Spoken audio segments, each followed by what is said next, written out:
April 9th, 4:01 PM Eastern. This Public Works Commission meeting is conducted in person and on the Zoom platform. This meeting is being recorded and will be available for later viewing on the town's webpage. Agenda point 1 is call to order. I, Sven Weber, hereby call the meeting to order. Given we have one of the commissioners online, I have to do a roll call to establish who's here. So let's start with Gretchen Rober. You have to unmute yourself. Here. Okay, David DeLong. Here. Andrea Solomon. Here. Jeff Hesser. Here. Sven Weber here. So we have a quorum, which is great. Let's go to A2, review and approval of the minutes. You probably all saw there was a second version of the minutes, as one section was mistakenly from the prior meeting. And I was thinking, I didn't talk about this at the meeting. So I hope you all had a chance to review the revised version. It's really just the commissioner comment section. Right there. That is the old meeting, and you should have. Here's the new version. If you need it. Okay. That you can read it. Just to show that I read it, I actually have an edit. Okay, any comments? I'm serious. In the D3, third paragraph. The policy doesn't exist in White Ponds. It exists in the White Pond area or something. It's like third paragraph, third line. After White Pond, you want some word Okay, minor. yeah, Okay. it's not in the pond, it's in the area, yeah. Any other comments? Do I hear a motion to approve, subject to the adjustment we just heard? I hereby move to accept the March 12th, 2025 minutes of the Public Works Commission as amended. Cool. Second. Second, now I have to do a roll call again. Gretchen Robach, Yep. Fine. okay. David DeLong, Yes. Andrea Solomon, Yes. Jeff Hesser, Yes. Sven Weber, yes, unanimously approved.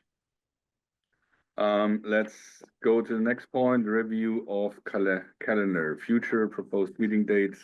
Alan, Sure. So coming up in May 14th, regularly scheduled meeting, we'll be doing a stormwater enterprise rate hearing. And you'll be doing preparation for town meeting. A reminder that town meeting starts on June 2nd. And based on a conflict in June, we're going to postpone the regular scheduled June meeting to 6/25, June 25th. And just sort of make a mental note of that. And depending on activities, events, often during the summer, we like to give you a break if activities allow. There's nothing scheduled, but obviously if something comes up, we'd be sort of scheduling a meeting with the group. So that's what we have in front of us. and we will talk about hearings in connection leading to the town meeting. Correct. Later. That's right. Yeah. I'm sorry, when are we moving the June meeting? 6/25. From where? It was the second Wednesday. So the 11th? Most likely then. Yeah. Yeah. I just want to make sure. Just pulling it up. It would have been June 11th, correct, to the 25th. Okay, thank you. Okay, Okay. We have, then, any questions on calendar, anything else? Sven, we have a hearing at 4:15, yes, so we want to keep to that at 4:06 on the, what I propose is we take one of the, yeah, we still have public comments and oh, I'm sorry. excuse commissioner me. comments, I think, You're before right, that. public And then comment. see where we are on the time, Okay. and then we can decide if we close something else. Yeah? Yeah. Okay, any public comments? And just to be clear, this section is just for public comments for topics that are not on the agenda. For topics on the agenda, there's always the opportunity to do public comment at the agenda item. Public comments will be limited to 15 minutes with no more than 2 minutes allowed to any one speaker. The commission welcomes written comments at any time. If you are recognized, please state your name and address and any relevant affiliations. Any comments here in the room for items that are not on the agenda? Not here. Anyone online? Don't see any. No. Okay. Next one is commissioner comments. I just have one, minor one, or a big one, as you can say. So this will Jeff Fesser's last meeting as commissioner. After he voluntarily had kind of put in a lot of sweat here. How many years? Is it 6 now? I know I When filled the started, so term. about 5 years. Yeah, I Years? filled the term and then I had Yeah. a full one, yeah. Yeah. So I really want to thank you for Thank you. all the years and many meetings and Yep. all the input to the commission. Thank Yes, you. thank You will be missed. Thank you. It's been a Yep. pleasure Yep. working with you. Really has. And met some great people, both on the commission, the staff, and from the public, and learned a lot also. Very informative, and eye-opening in some ways, and you've got a great department, Alan. Yeah. So it's great to work with a department that has their act together. We will watch out if you join our meetings by Zoom, just because you're so desperate to continue to hear what we're doing. Andrea's already encouraging me to do that, yeah. I get a lot from your perspective, so I will miss Oh, that. Thanks. Please come back anytime. And just that, everyone knows, the town manager already appointed a successor. So Big shoes to fill. big shoes to fill. So Chris, Reynolds, formerly of the finance committee, will join our commission. And I think she will bring a lot of, additional knowledge, finance related knowledge, which is needed with all the projects we are having here on the plate, and Yeah. hopefully good relationship also to the finance committee, which is important. Yes. Yeah. Well, again, Jeff, thank you. Thank you. It's been great. Okay, so we are still 4:09, so we have still 6 minutes till the public hearing, which is at 4:15. And Can it's, I make a commissioner's comment? yeah, oh, sorry, yes, please. I have heard a lot from people at Emerson Park that they would love to get our Big Belly trash can back. So every day when I walk my dog, there's somebody points out, they ask, why haven't we gotten ours back? So, Very good. And I will just quick response and, you know, if there's a quick response rather than wait. We are in anticipation of the 250th. Those are not being put out as far as just safety issues. So as soon as 250th is over, you'll see those appearing where they need to be. thank you. Good to hear. Great, any other comments? Sorry, I was shortcutting in excitement that we are early. Okay, still 4:10, we have 5 minutes. I would advance and take out of order D6, the municipal land use working group assignment. So the select board established a new task force looking at all kind of new property, and you probably know that is coming online and potentially available for the town. So that starts with the MCI property, to Superfund sites, old school properties. What happens potentially if this here would be moved to somewhere else, this lot is getting available. So it's more than 160 acres in total that somewhere in the next 5+ years, the town might have access to. So instead of just looking in silos on each of these properties separately, the select board established the task force that looks at these across to establish how can this land best used for the town, for development and others? Because you don't want to just make one decision here and then it doesn't fit with something over there. They are, I don't know, how many, 9 people on that commission, if I know correctly? Yeah, And literally the vast majority is, it's select board, school committee, Yes. public works, MCI advisory board, 2229 Main Street Task Force, Concord Municipal Affordable Housing Trust, Economic Vitality Committee, Recreation Commission, and member at large. so, the Public Works Commission has 1 seat that needs to be filled with one of us here. And, just to go through that, we know a little bit the planning on how we shuffle the commission here. I'm finishing my term as chair. I'm also finishing, up, the Warner's Pond Task Force, that will probably just have 2 more meetings. Andrea, if you all agree in, next meeting, could be the next chair again.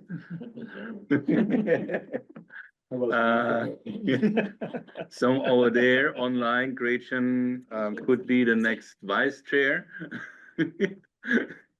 So that you see is how things are shuffled. So the question is, in the end, who do we send? Well, I feel like you're gonna need stuff to do. So you would be an excellent choice. Yeah, And you also yeah. have a good, I know you know some of the other people that will be serving on that and understand the perspectives very well. Yeah, so again, it's, I would be happy to do it, but I already did a lot, so I don't want to, Does anyone else really want to? yeah. Yeah, I think that you'd be fantastic. And I wholeheartedly support you, but if you're totally burnt out and you don't want to do it, I'd be happy to do it for you. But I feel like you have such good knowledge of what's going on in town that you would be a real asset to the committee. And so I wholeheartedly support you. Okay, If you're willing, Yeah. I hereby make a motion to accept Sven Weber's offer to serve as the Public Works Commissioner's representative on the Municipal Land Use Working Group. Second, okay, I have to do a roll call. Here's my list of names here. Let's do that. Gretchen Rohrbach, I support. David DeLong, yes. Andrea Solomon, Yeah. Jeff Fesser, yes. Sven Weber. I also agree. Thank you. Unanimous, Thank you so much. I will keep you posted yes. about the progress. Interested in that. Yeah. Exciting stuff. I think there's a lot coming for Public Works and what it means. And also for the town. I think It's this is really a very unique, Really important. very unique situation for the town. Okay, we have 4:14, so we can go back in order. 4:15 now. For this, I think we have to officially, where is the motion? This is the hearing, so you have to officially open it, before you start. That's D3. I hereby move to open the public hearing for a petition, for a petition of temporary repairs of a private land over in Darton Street. Second, Okay, roll call again. Gretchen Rohrbach, Support. David Long, Yes, Andrea Solomon. Yeah. Jeff Fesser. yes. Sven Weber, yes. So here, 4:15, the public hearing is opened. You want to take the lead to, Sure, I'm gonna ask Steve Dukran, town engineer, to come up as well. What I'd like to do is, we've gone over this petition before as when it was introduced. I want to bring the board back up to speed. There's been a lot of activity and involvement, both the staff and the neighborhood and community. And just need to highlight the fact that this is not as straightforward as one might like. But it's a very important, opportunity for the town to work with the White Pond neighborhood on a problem that is, kind of reaches and affects a lot of people in the neighborhood. So I'm going to, bring up, let me share my screen. If I can make sure I can share, orient us all. Okay, can we see that? So this is the overview. White Pond is the blue mass up into the north, west of this map and plan. That represents, a neighborhood where this is Dover Street, if you're familiar with the neighborhood. This is Darton Street. And what we had is a petition that was, submitted to address a problem that had been identified in this specific, intersection. This red zone represents an area where there was a need of, ponding of stormwater, getting significantly worse over time. There was a proposal, in accordance with the bylaw, to have, butters, collectively identify the problem as well as a proposed solution. They bring it to the Public Works Commission for vetting, review, and if deemed appropriate, there's a process to go through and No, could approve. you grab the mouse? Someone needs to mute here. I'm sorry. Ah, Yeah. okay. In any event, so the problem itself is this is how it manifests itself during sort of extreme conditions. And you can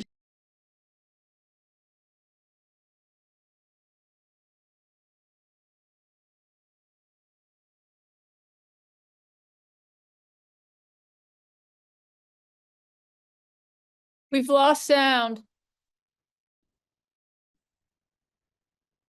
Alan, you're gonna need to unmute again. I was trying to mute one of the other participants got that it. was echoing. No. Hold on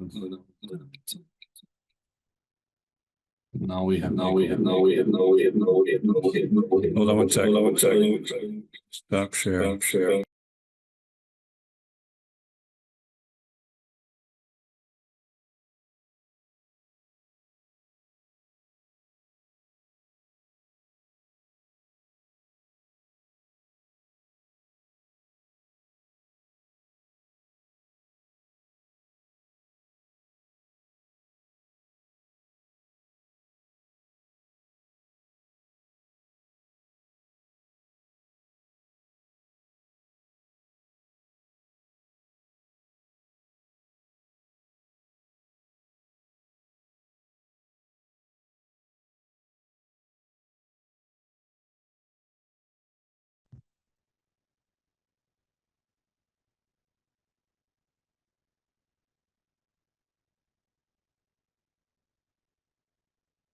It's a computer.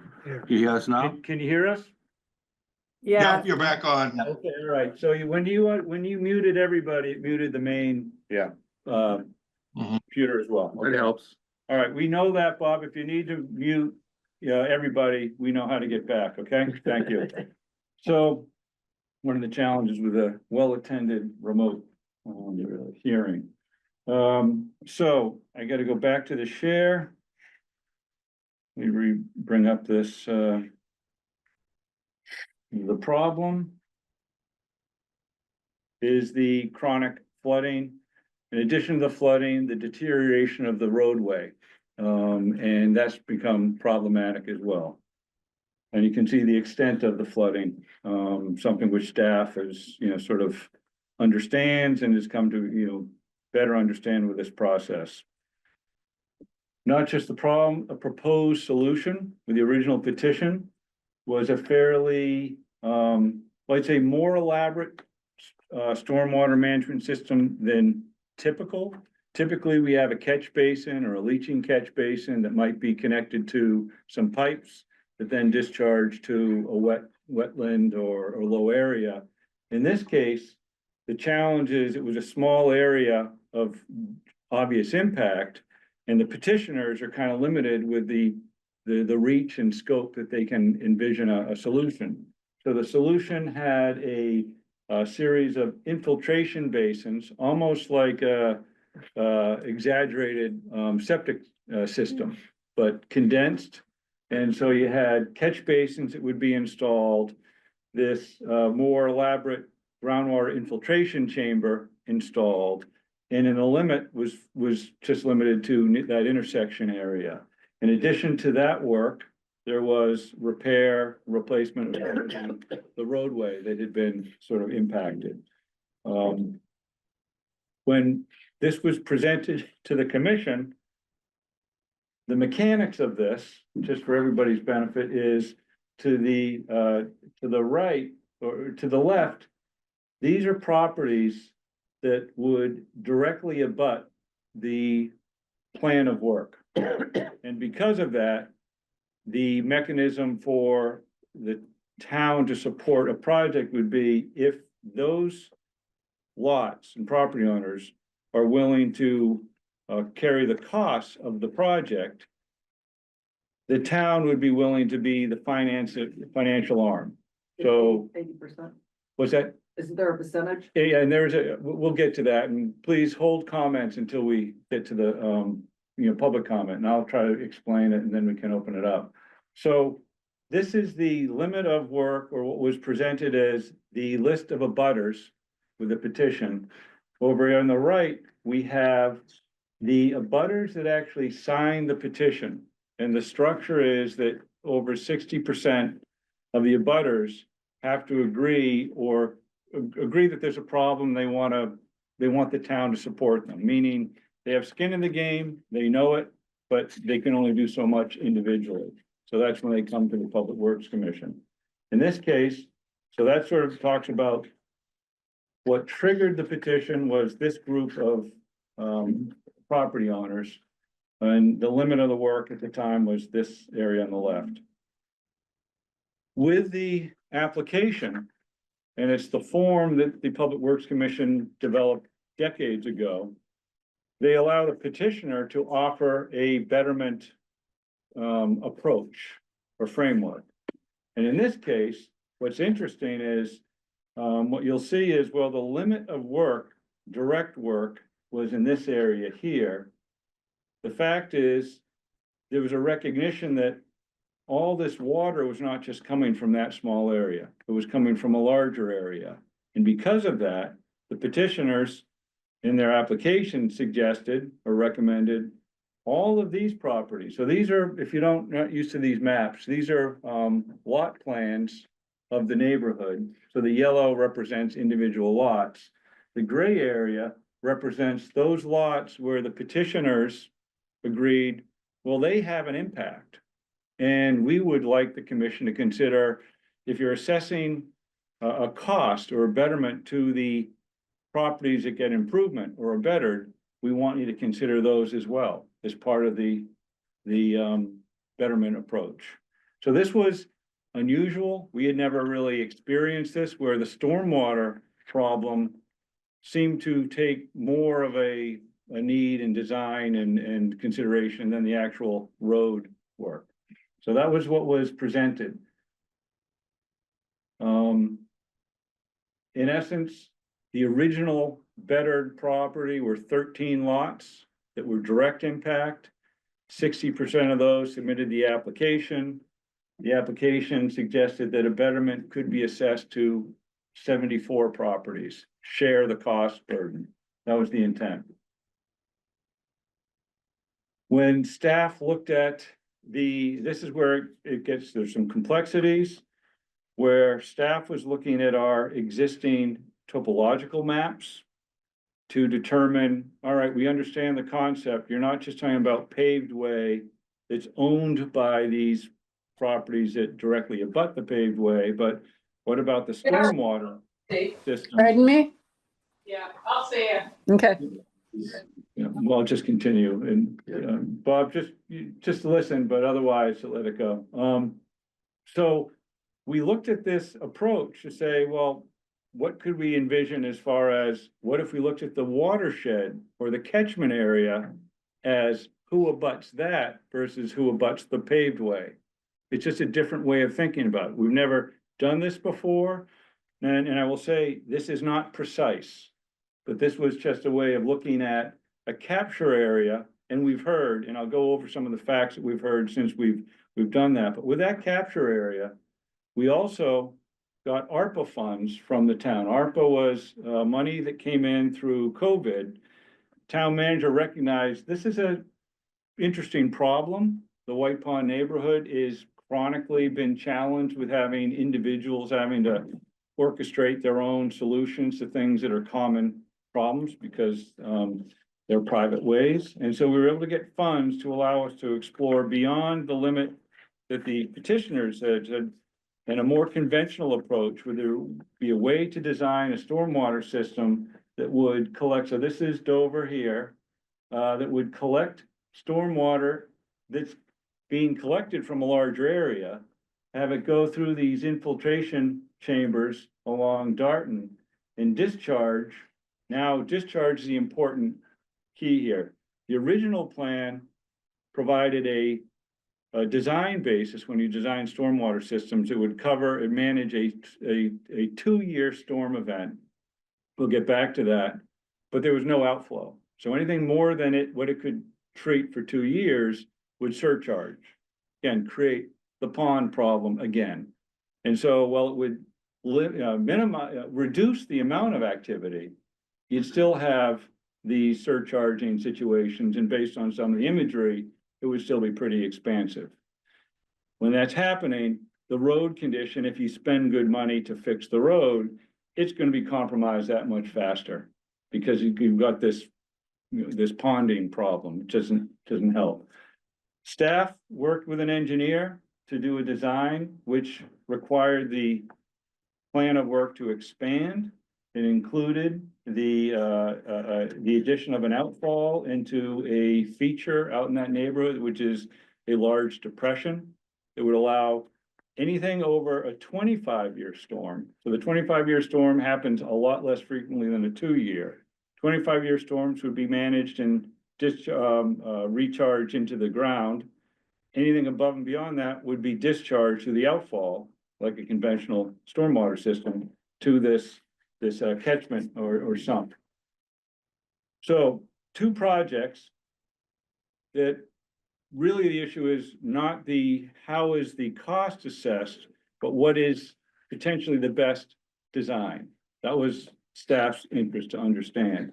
During the process, this expansion of work, which would allow a much more robust solution to the stormwater, would cost significantly more than what was originally proposed, but it also handles something significantly different.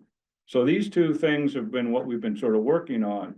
And we also had to work with the developer of this property on Darton to get rights or an easement during a sale recently that would allow us to utilize this feature.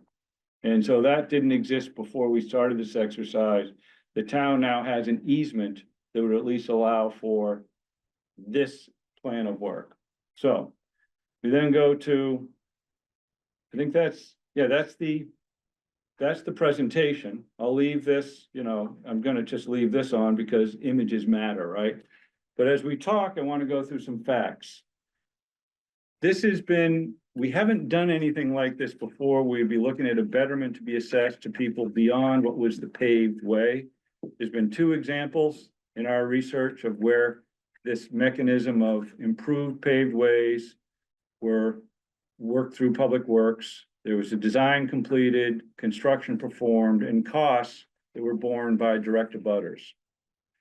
They are over 20 years, 30 years ago. At the time, there was very little stormwater component in that. At the time, the costs were significantly much more what I call manageable. But even if they are, $5,000–7,000 to a homeowner, the betterment allows those homeowners who are going to receive that betterment because they own the road, they know it. But we can manage it, make sure the quality control is there for the design and construction. They pay it off over a period of time. And so that's how the tool has worked.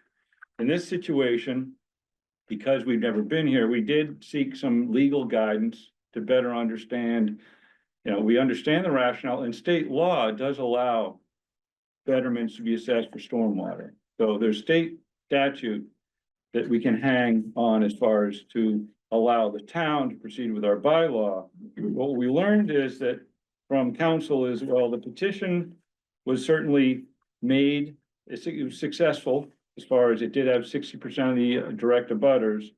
It identified the scope and scale was, fairly small. And they would recommend that if we were going to expand that scope, they would expect participation input from additional residents will be needed. So that's a, Do you have that in the no, that's material? just, this is just my own notes, okay?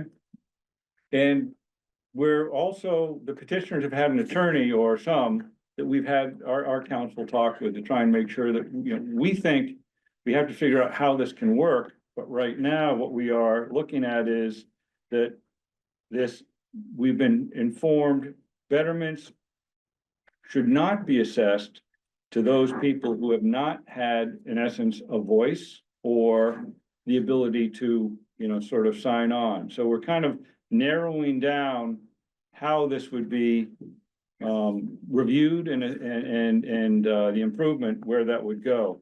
I'm saying some of the facts that we learned, because we reached out to the neighborhood. We sent mailings for everybody to say, hey, you may or may not be aware of this process, because there are a lot of new people in the neighborhood, that this process exists. You should be aware of it, because at the time, we weren't sure how far we would be making a recommendation for a betterment to assess, because and part of that outreach was to get in more information. So what we now have is additional information is just so for the record, 8 of the 13 lots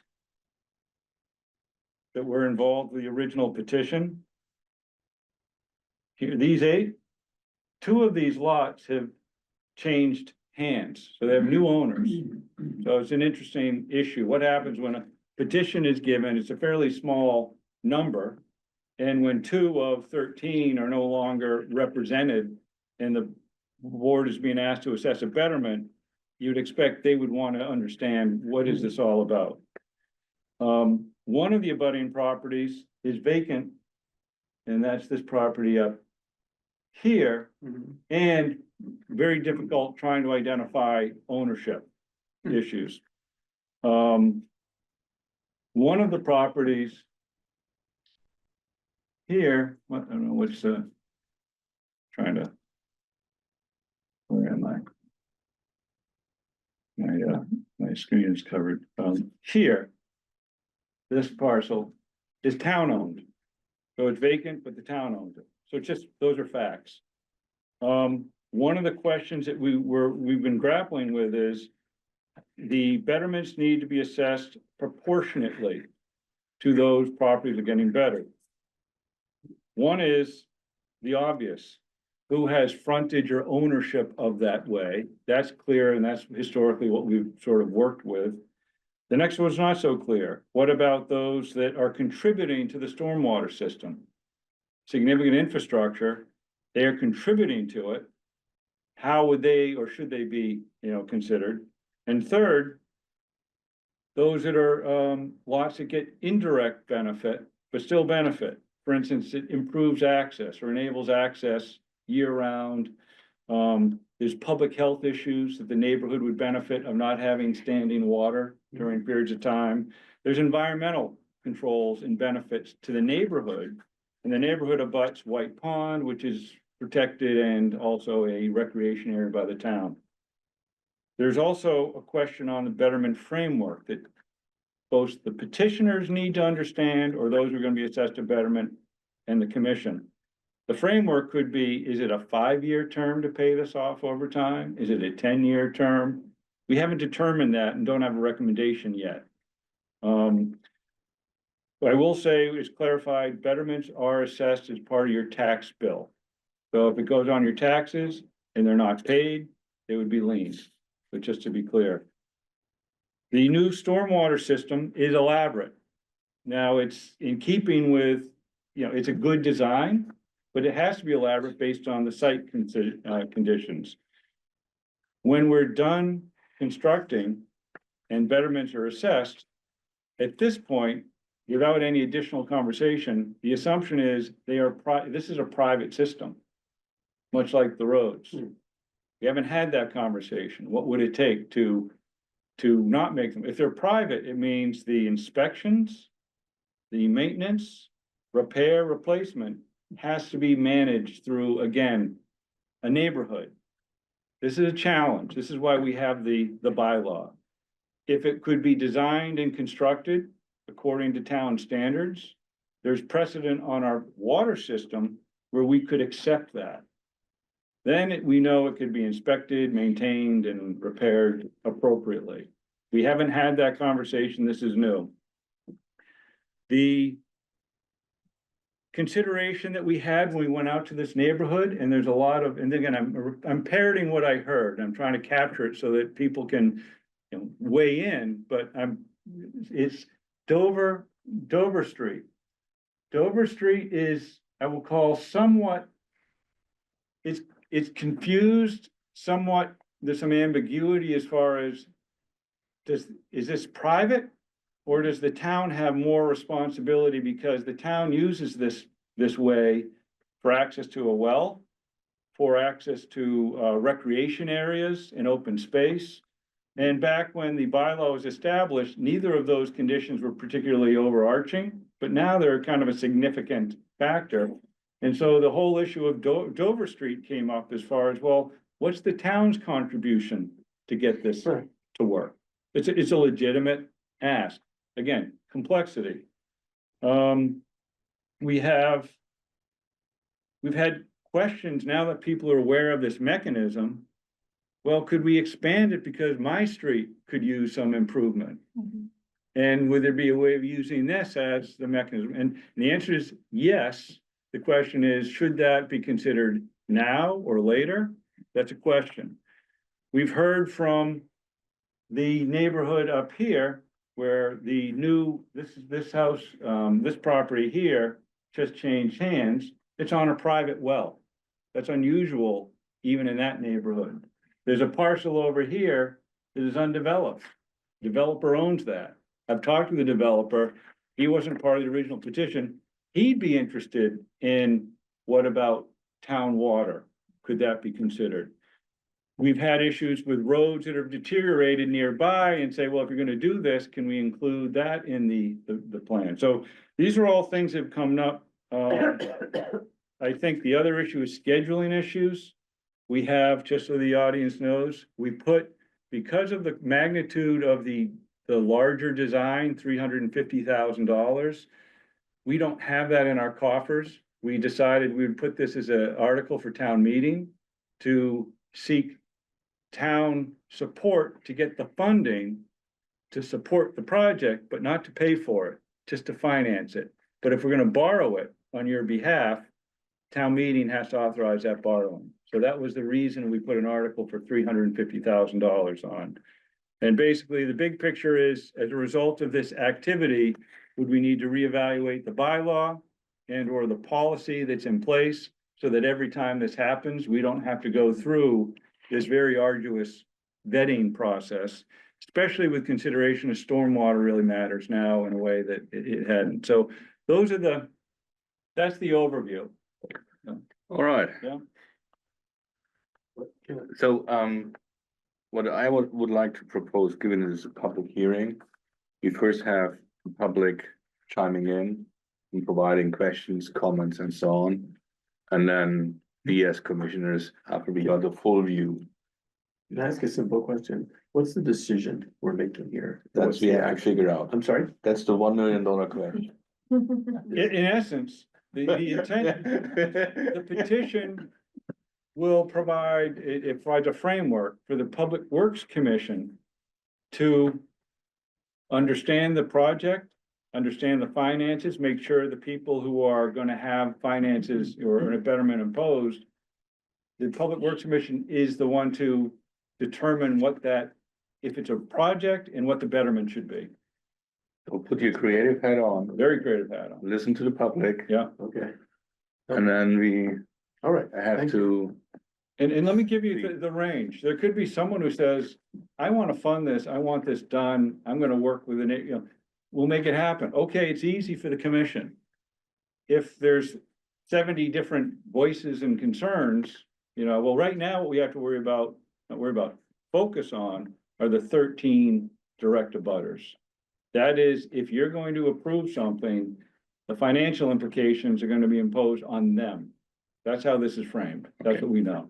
All right, so, I would like to start opening this up to the public, but first have the petitioner say some comments for the commission. And then, everyone from the public, please again, state your name, your address, any affiliations, and limit the comments to ideally 2 minutes. So is the petitioner present? You wanna, yeah, so you wanna say some words? So, I'm James Whalen. I'm at 65 Dover Street. A lot of these photographs are kind of redundant.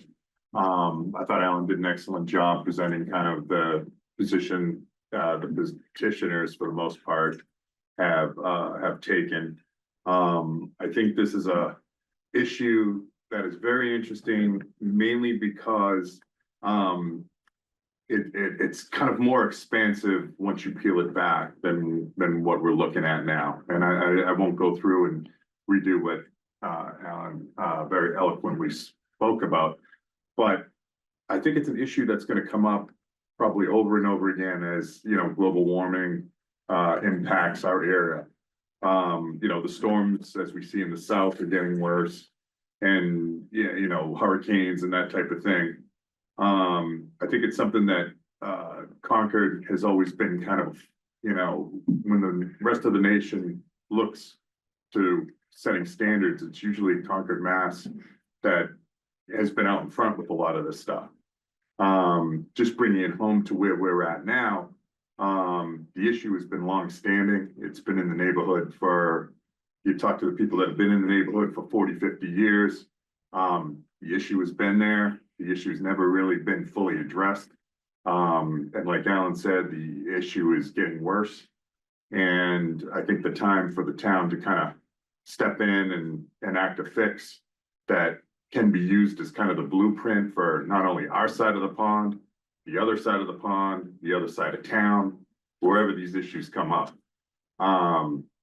You know, I definitely think that this is a process, you know, it's been an education, but I think it's one of these things that I think we're gonna see more of. And from a town efficiency standpoint, I think we need to kind of put our foot down and really get some mechanisms in place that can help out the taxpayers in the town to settle these type of things that have always in the past been swept under the rug. Okay, thank you. I would like to get it, and we do the public comments, alternate between the room and online. But given we just had a room, perhaps we just first look who is online with a public comment. If you can raise your hand, if you know how to do Can you that, do that so in we a can grid identify, format, or- yeah. Let me see the full grid. I think that would be helpful.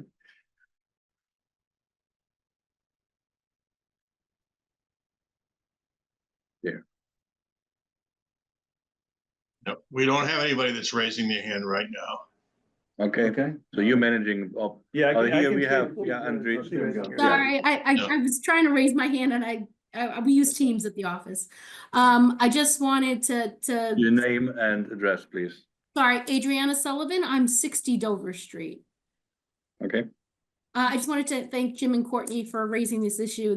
I've been living there for 6 years. I have not seen, I've seen the problem get worse. We would have a flooding once a year, and now it's in the beginning, and now it's fairly constant. I mean, the town is moving heavy equipment on that road on a regular basis, so it's the water sitting there, the heavy trucks coming through to go to that well. You know, we had an ice dam there that was pretty bad this winter, and it's very dangerous. We have people coming through to use the open land, and you know, the town has been encouraging people to go to White Pond. Well, that's where we are, and we're seeing algae blooms increase and whatnot. So there's a lot going on here that it's more than I think just the people on the abutters, and I see it too. I see the water come around Bolton and come around the corner and add to it the way the water flows. and it comes down Dover as well. So it's that the watershed is it's further out than I think than you know, it's further into the neighborhood than I think some of it was discussed. But at the end of the day, I see it as a safety issue. You know, people have to, there's no sidewalks there. People are trying to walk around the puddle. There's a fair amount of walkers, especially with the open space we have in the neighborhood.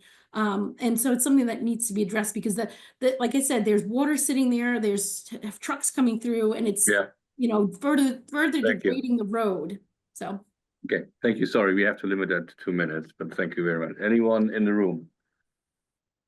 Yes, please. Yeah, so, Name and address. Craig First, 48 Eaton Street. So again, thank you, Alan, for bringing up, you know, when I was looking at this thing, yeah, there's a lot of complexities to this, you know, town use, public use for Dover Street. And then also, I'm a little unsure, you know, there's a $72,000 solution and the $350,000 solution. And, is there like a cutoff, like the more expensive one is the one that you can possibly use at town meeting and have public funds for, or is the $72,000 one also available to have that sort of thing? And also, if you can answer, is today's meeting to reach a vote or a, hey, let's move forward this or not, or just like, hey, we're gonna proceed with further, you know, discussion because it's such a complex issue? Okay, to be clear on the two different projects, scopes. One was the original one, which is designed for a certain design flow and investment. That's what's on the table for consideration to be apportioned to the 13 abutters, okay? The more expensive project is just a more permanent solution. And that would also be for consideration if those direct abutters, without any additional conversation, were in agreement that they'd rather see that. It's really their decision. Town meeting authorization is for borrowing the funds. It's not for public money. It's for borrowing, say, we'll borrow on your behalf, knowing that those better property owners are paying it back. So just to be clear about that. It doesn't give you, it just gives you a larger, it's like the bank. You Right. can get a, you know, a loan for 350,000 versus 75. That's really what it is. Okay, and then the question is, again, about the immediate abutters versus the 60 or 70 property, I'm not a direct abutter. Yeah. So then how is that, decided upon? It would likely require, if we were going to assess or make a recommendation for the commission to assess betterments to those properties, they would have skin in the game, then they would be likely part of a different petition for a different project, not this small one. Another question online. Do we have someone? Jim Reynolds, please. Hello, everyone. So I am one of the new Can address, residents. please. Can you say Mine? your address, please?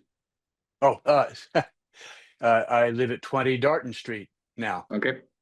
So I'm one of the new residents who, I mean, like literally less than a month, have lived there. So I'm catching up from well behind all the hard work everybody else has done. But since my opinion is required, I guess I will say it seems to me that looking at this, I would hate to get in there and spend any amount of money and learn later that we hadn't spent enough money to do the job that was required. And it sounds to me like that could happen if we are not careful in the planning here. I doubt we're going to get to do this twice or spend some amount of money, realize we didn't spend enough, and then come back and make it better later. So I would, again, I'm coming in late and I just know so little. I'd be cautious here, personally. But I think as a group, we should be cautious and be sure we've looked at the size of the problem and the solution required. And if there are benefits to other properties nearby, and it sounds like there are, then try to come up with an apportionment that seems fair. Seems like maybe the flooding affects everybody, but the paving of the street affects the people who are on that part of the street. Something like, I don't know what that might be, but that would be my general approach right now. Thank you. Thank you. Anyone in the room? We have over there, name and address, please. Maria Piasecki, 28 Shore Drive. Please. I think that we should also consider including in the scope the water drainage that's coming off Darden Street from the high point. Right now, it ends at the high point on Darden Street. And then from the water that comes down there towards Shore Drive. Historically, and what the watershed for White Pond shows is that water from that street down to Shore Drive, it used to go down in the swale into the hollow, which is now going to be used for the outflow of the water from the intersection. And if you go to the town's typology map and the watershed map, you can see that there used to be a little swell. There was 30 years we moved in, there was a swell there. And when you stand on the road and you look up, you can see it's uphill and the water's coming down. But over time, no one has kept that swale there. And so instead of going into that area going down into the hollow, if you go back to your red map, right there, and you have right there. And right at that corner, there really used to be a hollow right there. So water, and it can easily be done, but so there needs to be some earth movement because it's just built up into a berm now instead of a hollow. And the road needs to be appropriately graded. The road is going to be redone all the way to Shore Drive. So there's an opportunity here to grade it. It's going to be graded and to grade it so that it returns and puts back the swale that used to be there. Because right now, the watershed map is actually not correct. That water up there is not going into the hollow, it's going into White Pond. And it's just, so I'd like that scope to be added into. Thank you. Thank you. Anyone online again? Bob, you can have a look. I see Kevin Jeans. Okay.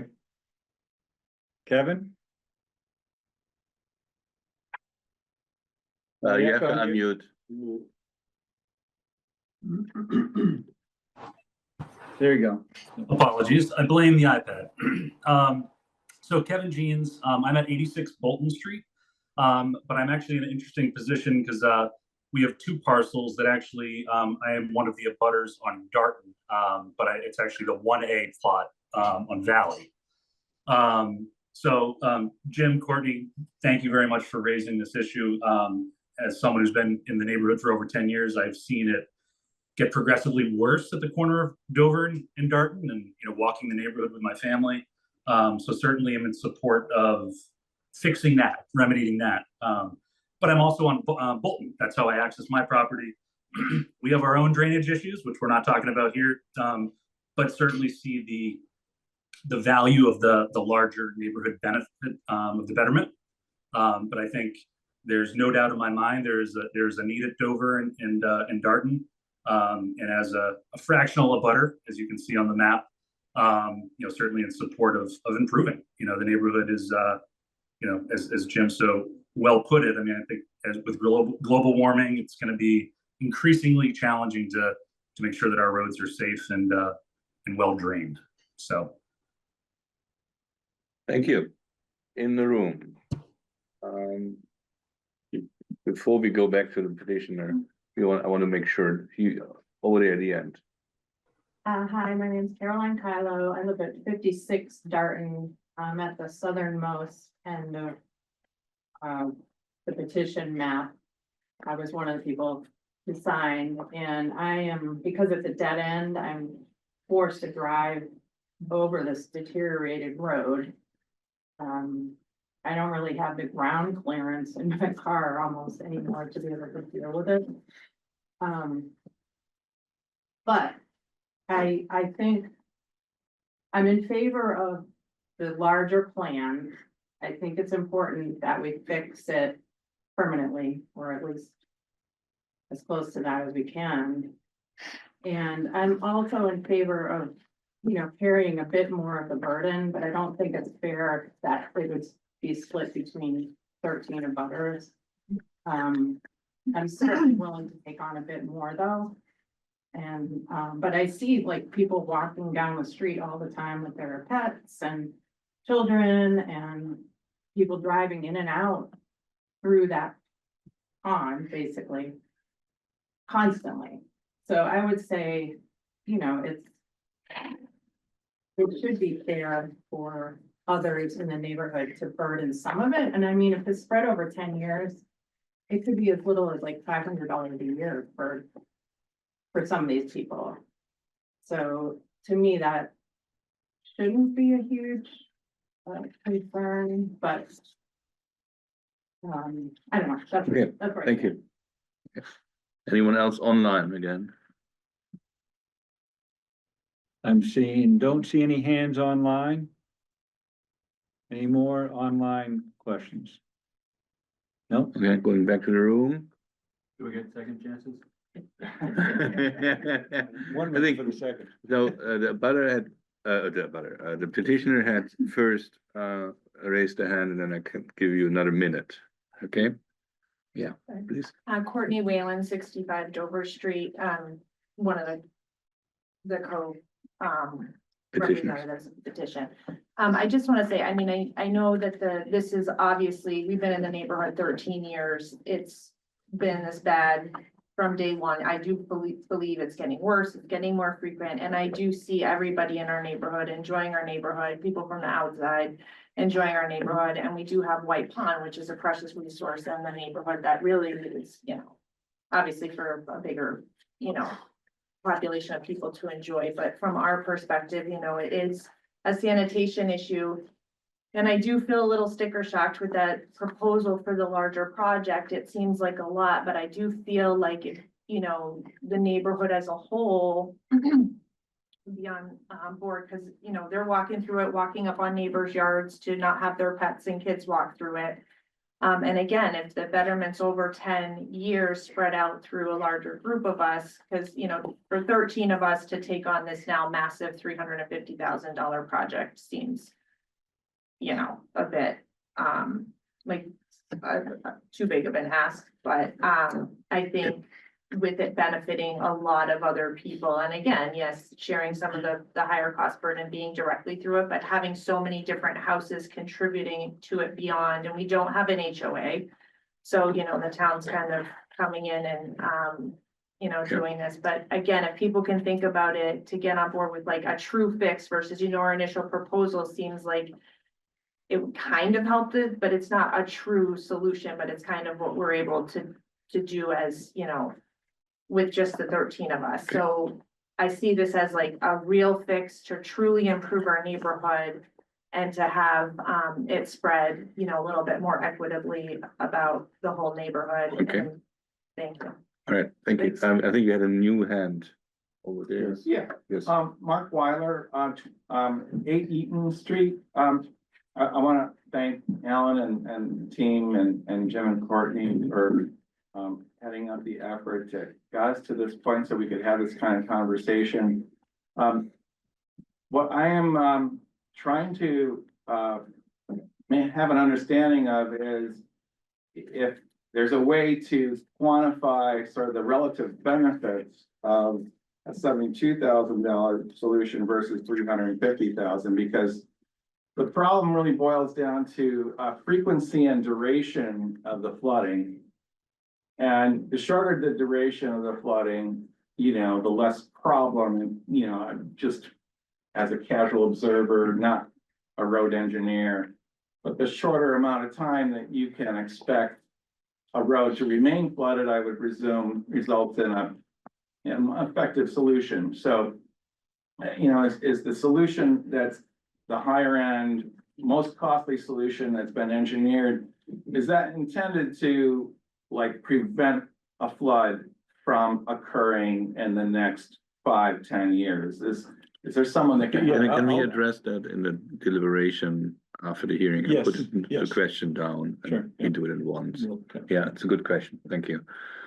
Okay, There's another. 1 minute. No, it'd be- another new name. Sorry, you are hiding there. Brought up about Sorry. The smaller scale project. What we've come to learn though. Okay, can you get your name Well, and address? Colleen O'Donnell, and I live at 85 David Street. We have learned that the initial plan even though it might help with, minimize some of the flooding, it would still happen often enough that it would degrade the road conditions and we'd be fixing up that road all the time. And that's just not something I think that it's fair for us to have to take on. Okay, so 1 minute. Craig, first 48 Eaton Street again. So just talking about this, like, the broader betterment, shared amongst the neighborhood. I understand the town saying, okay, we can be a finance, solution, but what about the town's like financial contribution? Because as you say, it's used to go to the pump house, it's used for conservation land. So why isn't the town also, if we're talking a broader use thing, shouldn't they be considered a financial burden, Yeah. not just financing? Yeah. Okay. One last question. Name and address. Sharon Jones, 8 Eaton Street, of making notes. So I've been there in the neighborhood over 30 years, and I do think it's gotten worse. Probably partly because the storm's gotten bigger, but also swales that, not only on Shore Drive, but also on Darton Street that used to be there when we have people raising their property with extra soil. That soil then makes their property higher and more water stays in the street. Also brush. There's a tradition in the neighborhood of people taking their brush and yard clippings to that spot that you're talking about, using as the outfall. So just so you know, that might be something we need to manage and talk about. They don't have a bonfire there, do they? No, that's the gravel pit. I want to hear, what do property owners of other private roads in town do? And does Baker Ave still have partly private road? How do we deal with that? And then we have town water. Like you said, most of the properties have town water. We pay for town water. Can we buy in to the town stormwater system? And buy into the road system rather than just like this one-off project we're gonna do and then we still have to maintain it and everything else. Can we possibly buy into the stormwater program or the roads program? Thank you.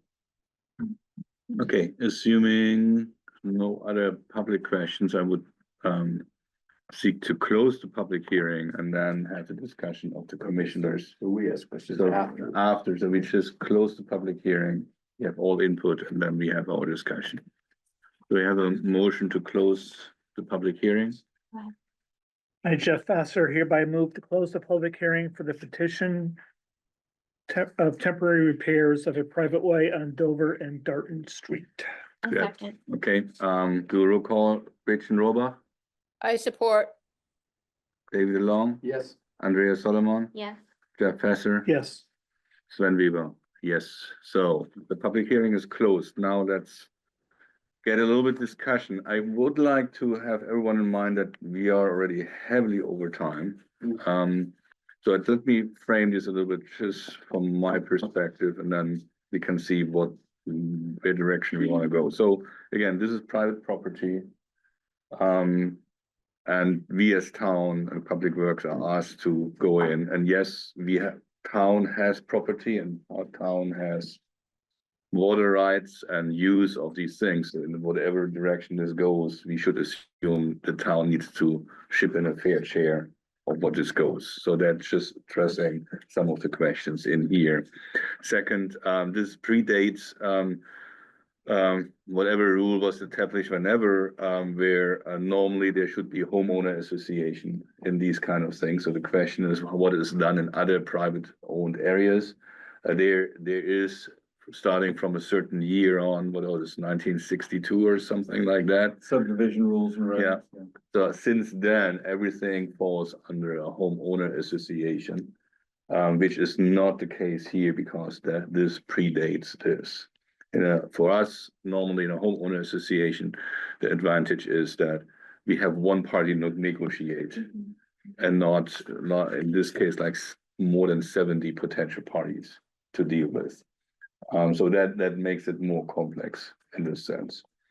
One of the things, correct me, is the original petition of $72,000 was kind of your own assessment, and you talked with a contractor, and then Public Works makes an assessment, and of course goes in with the public works standards, in how this should be done. And as usual, when Public Works is doing it and is applying Public Works standards, the costs go up. So there's always the option of the neighborhood not to take an expensive Public Works solution, but to do it themselves with a private contractor, just to frame these information. So with that, commissioners, questions? I know there were some technical questions. Yeah. But from process wise, we have a petition in front of us. Yeah. Which we could accept, we could deny. They could withdraw if we and they wanna look at the larger neighborhood. We can't act on the larger neighborhood participation, is that correct? So I think That's this is the correct. guidance From from council. town council that. Yeah. We could not assign a betterment to the larger one. And we couldn't even. Without assign- them having a proper process and involvement and so on. So I But think there's, could we impose the larger cost on the original petitioners? we could, do that. When we say impose, we are responding, it's not our project, it's theirs. We've just given an option. And Oh, it's up to okay. the Got it, Petitioners got it. determine the direction. We're Okay. here to help.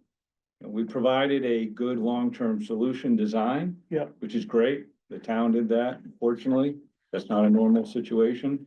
But it's really the petitioners who have to determine if that's what they want. And based on their interests, the commission has to determine, okay, this is the project and this is how we would assess a betterment. I'd also say normally, before we get here, Public Works Commission or staff would have convened with the finance director to talk about the financing.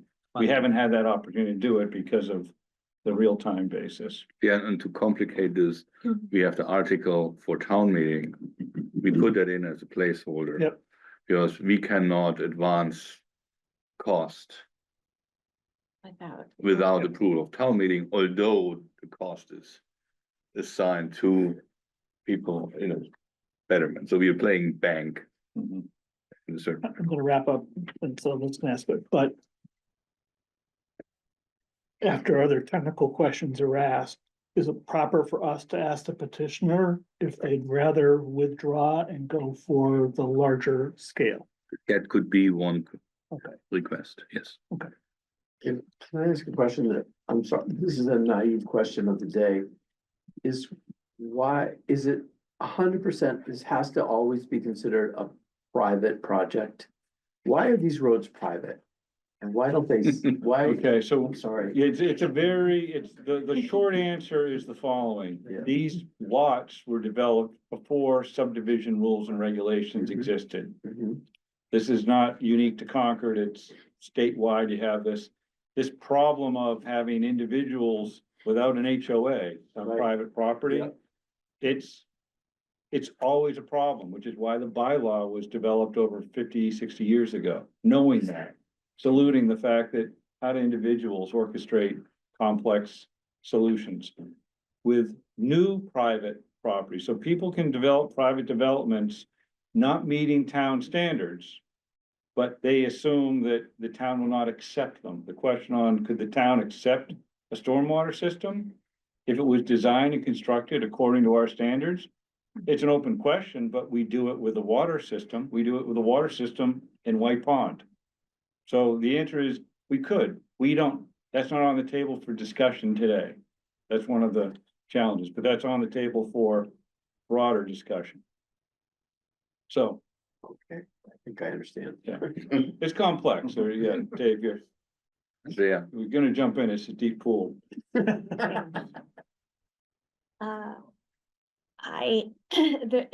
It's just so novel, you know, I feel like it would be silly to use the smaller scope that was discussed, the 72,000, just because it seems like a Band-Aid that you're gonna have to pay for over and over again. You want a comprehensive plan so that this doesn't keep happening. I mean, that's why we're all here, probably.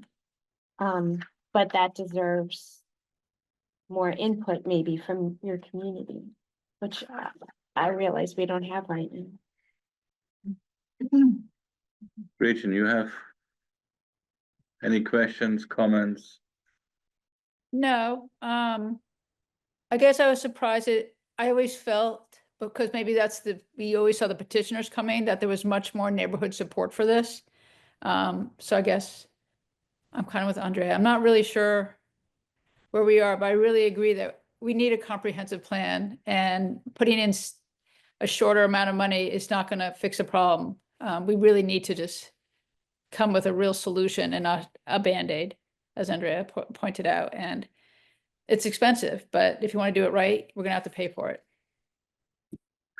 So I think it's, given the complexity of this, I'm giving this the size of the problem. There's no question, it's a problem. So we don't have to make a decision today, but I don't want to kick it down the road too long. There is the option that we're just say reschedule the continuation of this for next meeting, but asking I don't know, the petitioner and the neighborhood also to think about what is the best preferred way to get a buy-in from the larger community?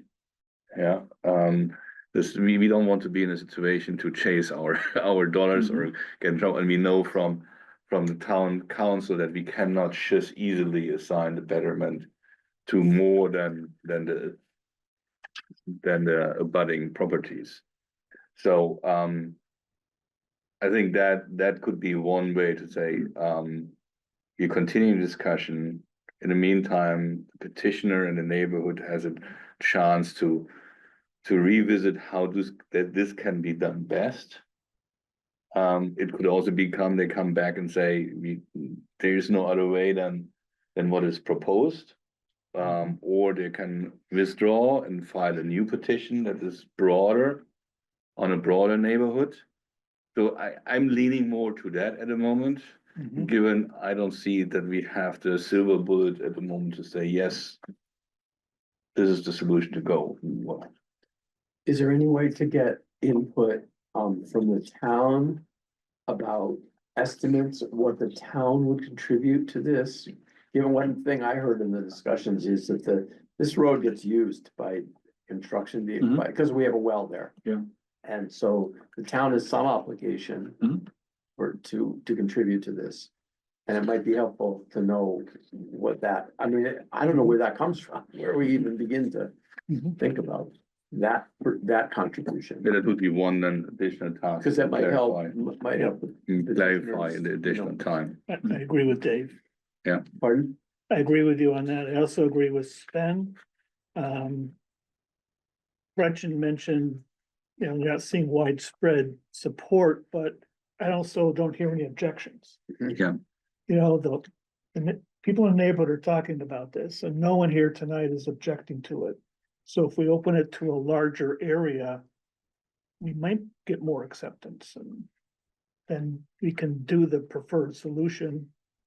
I always think it's good to have a redundant system, so if those chambers fill up, there's an outlet versus those chambers fill up and it just pops back up to the surface. So it's not my money, and so it's easier for me to say that, but it's not my money. But from an engineering perspective, that's a much better solution.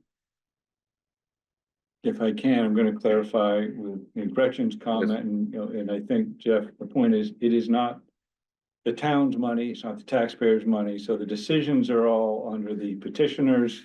I think when Sven, you say the neighborhood, I want to be clear, this is framed in the abutters at this point need to determine what they want, because there's no other option but to assess them a betterment. Yeah. Right, so that would be the framework. The broader discussion, which I've heard from a lot of people, and I'm sort of would support a solution that benefits everybody and everybody has some skin in the game, but we're not there for a decision.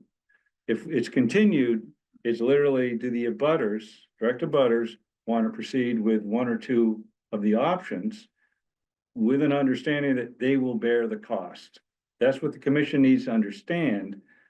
Then the commission can make a decision on to advance that project. Okay, so then, again, to be clear, is based on the current petition, we could only do the betterment to Correct. the smaller amount. 13 Yeah. lots. that were Give the identified. petitioner time to rethink this, think about a larger picture, because I think we hear it from a broader group Mhm. and how this could be done on a broader basis. And then we reconvene on the next time. And either hear from a petitioner or we have to make a call on that specific petition as it is written now. Mhm. Yeah. Okay. So who's trying to frame this into a motion? Or is there, what are the petitioners who, we have a spokesperson for the petition?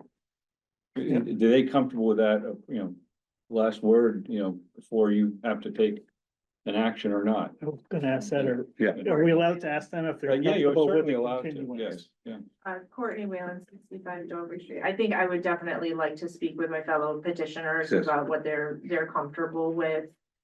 I'm speaking for myself. I think the 350 is absolutely the right fix, but for 13 homes seems unreasonable, just from my Mhm. perspective. I do think it's a bigger fix for the whole neighborhood. So I definitely would like us to reconvene and maybe see if we can chat with some of our neighbors and see if there is a larger buy-in and support for an actual true fix versus, just a smaller thing that may need to be replaced. And I did know, but who would we need to talk to though about this town, possibly the town So- taking ownership? I want of to be it, very like, clear, because I think, That's a lot.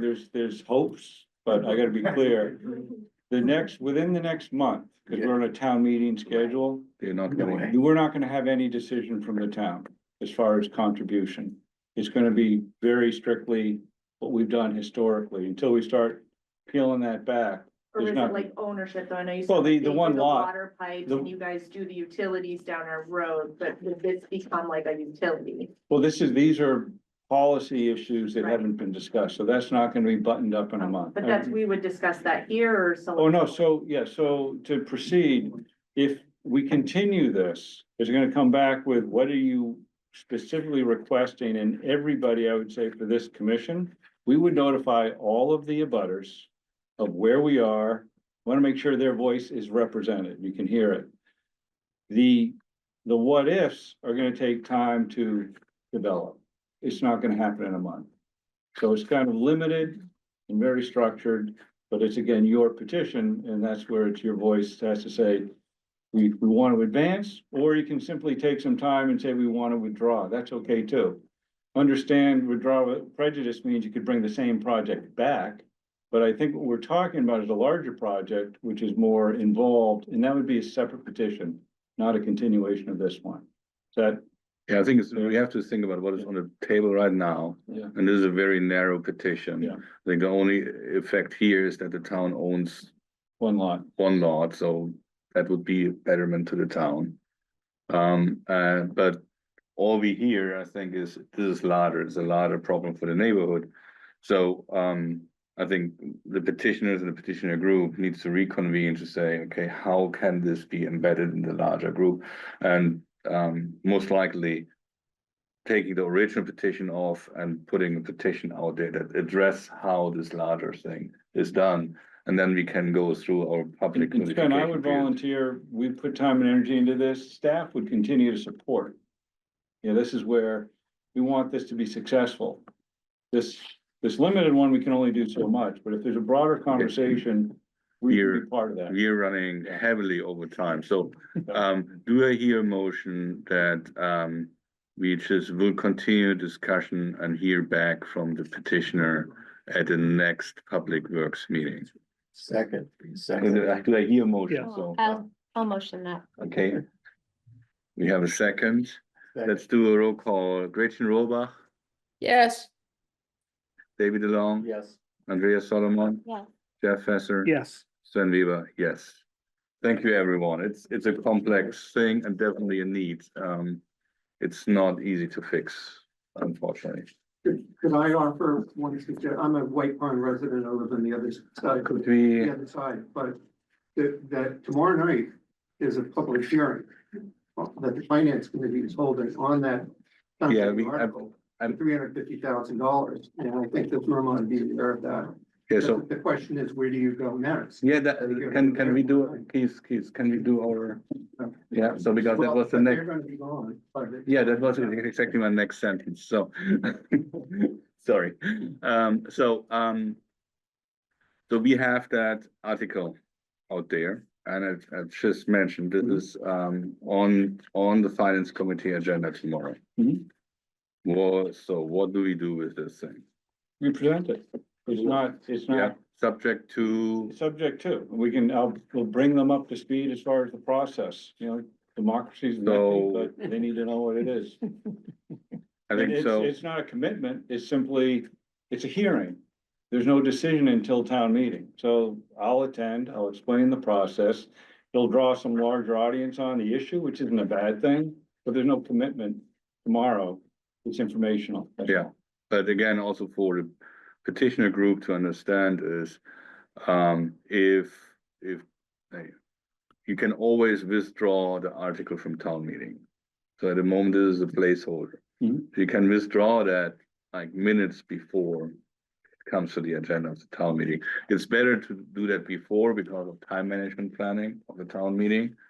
But if this is not addressed and resolved, I would encourage then before town meeting to say, rather withdraw this and come back when the So plan I is would done. suggest Yeah. the commission will withdraw it Yeah, based on the next meeting Yeah. or not. yeah, It's the that's commission's true. decision to advance it. That's We're true. the sponsor. So we keep it on the agenda for now, Yes. okay?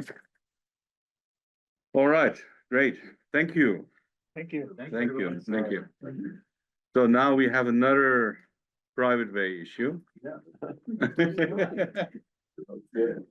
We should just take over all these roads. So we have D4 snow and ice removal from private ways. That's a continuation. We had an information session on the last Public Works meeting with respect to the issue. And in the meantime, is Aaron McCluskey Yeah, here? Aaron McCluskey, Yeah. Highway Ground. So first of all, Superintendent here. congratulations on your new family member, Aaron. Thank you. Yeah, so you had. So excited. I hope you're getting sleep. Going down here. So I would just say, get us up to speed. Where are we on this? So I'm gonna bring up so the request from the commission was, before you make a decision on this, request to have the town resources do snow and ice removal on this Rothermel Place, that you needed some input on the operation side. What are the implications? So Aaron is Highway Ground Superintendent, oversees our winter snow program. When he came back, he gave some, sort of brief assessments as far as what it would take, not on the policy, but on the practical side. So that was his ask. I will bring up, just to get everybody oriented, a slide that was included in the presentation last month. As far as, let me bring that up so we get oriented. This is the presentation of how, the layout of the private way. I'm not sure, is this the snow? No, that's not This the snow one right picture, here. That's the snow picture. There we go. Okay, so, Aaron, it's not complicated, but it's important, right? And it's, nuanced. So what do you got? And I guess like for the commission, what, are there questions, specific questions you want me to answer? I give you an overview of hypothetical. I think very, that is in place and that is based on, had certain criteria is can this be done with the vehicles or what kind of vehicles? Is there safe storage of snow? So The there was. layout, how does the Right. layout lend? So I to would our say, operation? kind of going through those, not having the, list right in front of me, but being familiar with the policy of removing snow from private ways. Is the road wide enough? It is, as it's laid out, I would say it is wide enough for a plow to go down there. It's not the plow truck that plows Old Marlboro Road in the style of vehicles much larger than we would send down any road this size. So it would not be the truck that is within that general area that we would be able to send down there. It's not wide enough for that plow down to that area. It'd have to be a much smaller vehicle. As far as safe way, the roads obviously would be a new way. It would be safe for the plow to travel down there. The way that the snow would be plowed, you know, I've reviewed the plan in detail. It's not, I guess, realistic with snow removal operations from a typical public right of way or area that we plow. That's more of like a, you know, a private property or a driveway kind of plowing of a, you know, storage of snow. When we plow the roads, the plows are angled to the right, most of the time, and 95% of the roadways and the snow goes to the right. So as a plow were to turn in, to this roadway from Old Marlboro Road, the snow storage plan on here is showing most of the snow going to the left, some piles getting pushed around. Some of the areas it shows like snow being plowed into a, like what looks like a driveway adjacent to the building. We don't plow any driveways. So one of the questions that I would have was, you know, this looks like the entire thing's almost like a shared common driveway, but then there's obviously parking spaces off of that shared way, if you would. Is the expectation that we're plowing those small parking spaces? There's cars that I would assume be parked there. It's not typical to an operation that we would perform, especially with a plow truck. You need a snow blower or smaller equipment, hand equipment, to be able to kind of maneuver those and clear snow from those small ways. And then obviously there's coordination that's involved with people that own those vehicles. Questions, I guess, also that I had is, I was parking on that way in Forest. The town has a overnight parking ban on public ways, and that allows, that specifically for our operations to make sure that we can safely plow the roadways overnight. Obviously, this is private property, so is there even one, or is there intention to be, and how would it be enforced? Would be some questions that I had, and then one of the requirements is it's open to the public, and it's a public, it's an open way. Is this area, it looks like a private property, totally private property, is that actually open to the public? I don't know if that's an interpretation that legal counsel needs to chime in on. I would think, that one's not totally clear. I did read the memo that was provided. But I still had questions on that, so. Can it physically be plowed? Yes. Can it be plowed easily with the equipment that we typically plow, you know, the adjacent roadway of Old Marlboro Road? No. We'd have From to, where do you have to bring in the equipment? it would come from the yard here. We have some smaller vehicles that do go out and plow. I mean, we plow sidewalks, right, with very small pieces of equipment. So I would say anything is possible, but this isn't something that I would just add to that route.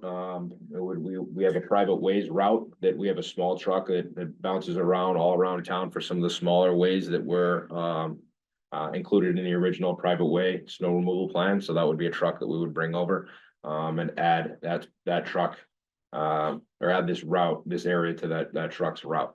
So that truck's kind of all around town.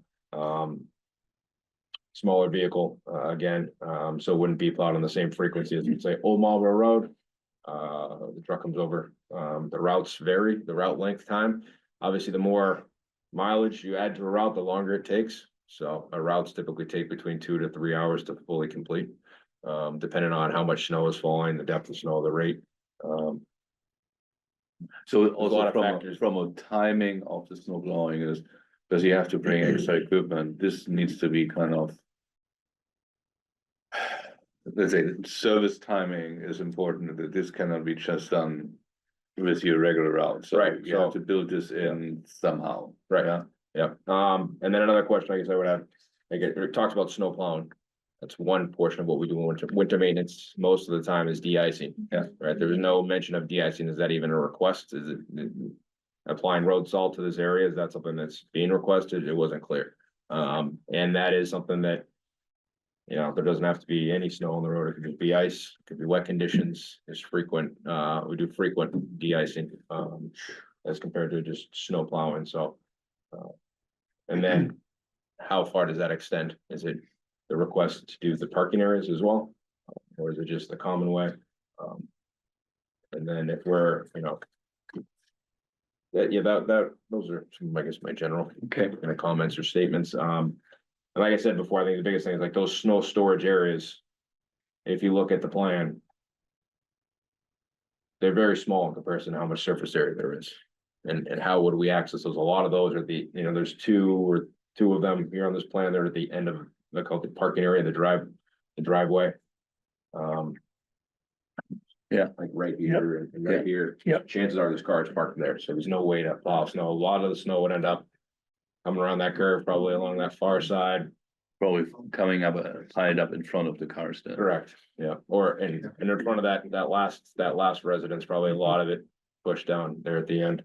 Like the only way to pile snow in those areas is I'd have to bring like a loader or small loader or a skid steer or something to pile snow.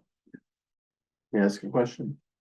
You can do that, or we can have Keith coming in first. You can talk. Yeah, Keith, you wanna? Yeah, thanks very much for putting this item back on the agenda. And I'm here today with Rick Eifler from the Concord Housing Authority. And actually, it was Rick's concern voiced to the other housing groups that of the Housing Authority having to take over this responsibility since they would be the owner of the existing two-family that's out on Old Marlborough Road. And Habitat for Humanity will be constructing 3 new units. So the Housing Authority basically will be the main party for the condo association that will be created here. And I'll let Rick comment in a moment, but I just wanted to say that from my perspective, that the housing groups are willing to work with the Public Works Commission to whatever a reasonable solution is, so that we're not asking for more than you can provide in services. This particular plan, which was part of a planned residential development that was issued I think a year ago. But after many months with first the planning board and then the zoning board of appeals, that the applicant, who was the community, which was the Concord Housing Development Corporation, my committee is just the bank, the Concord Municipal Affordable Housing Trust. We're putting up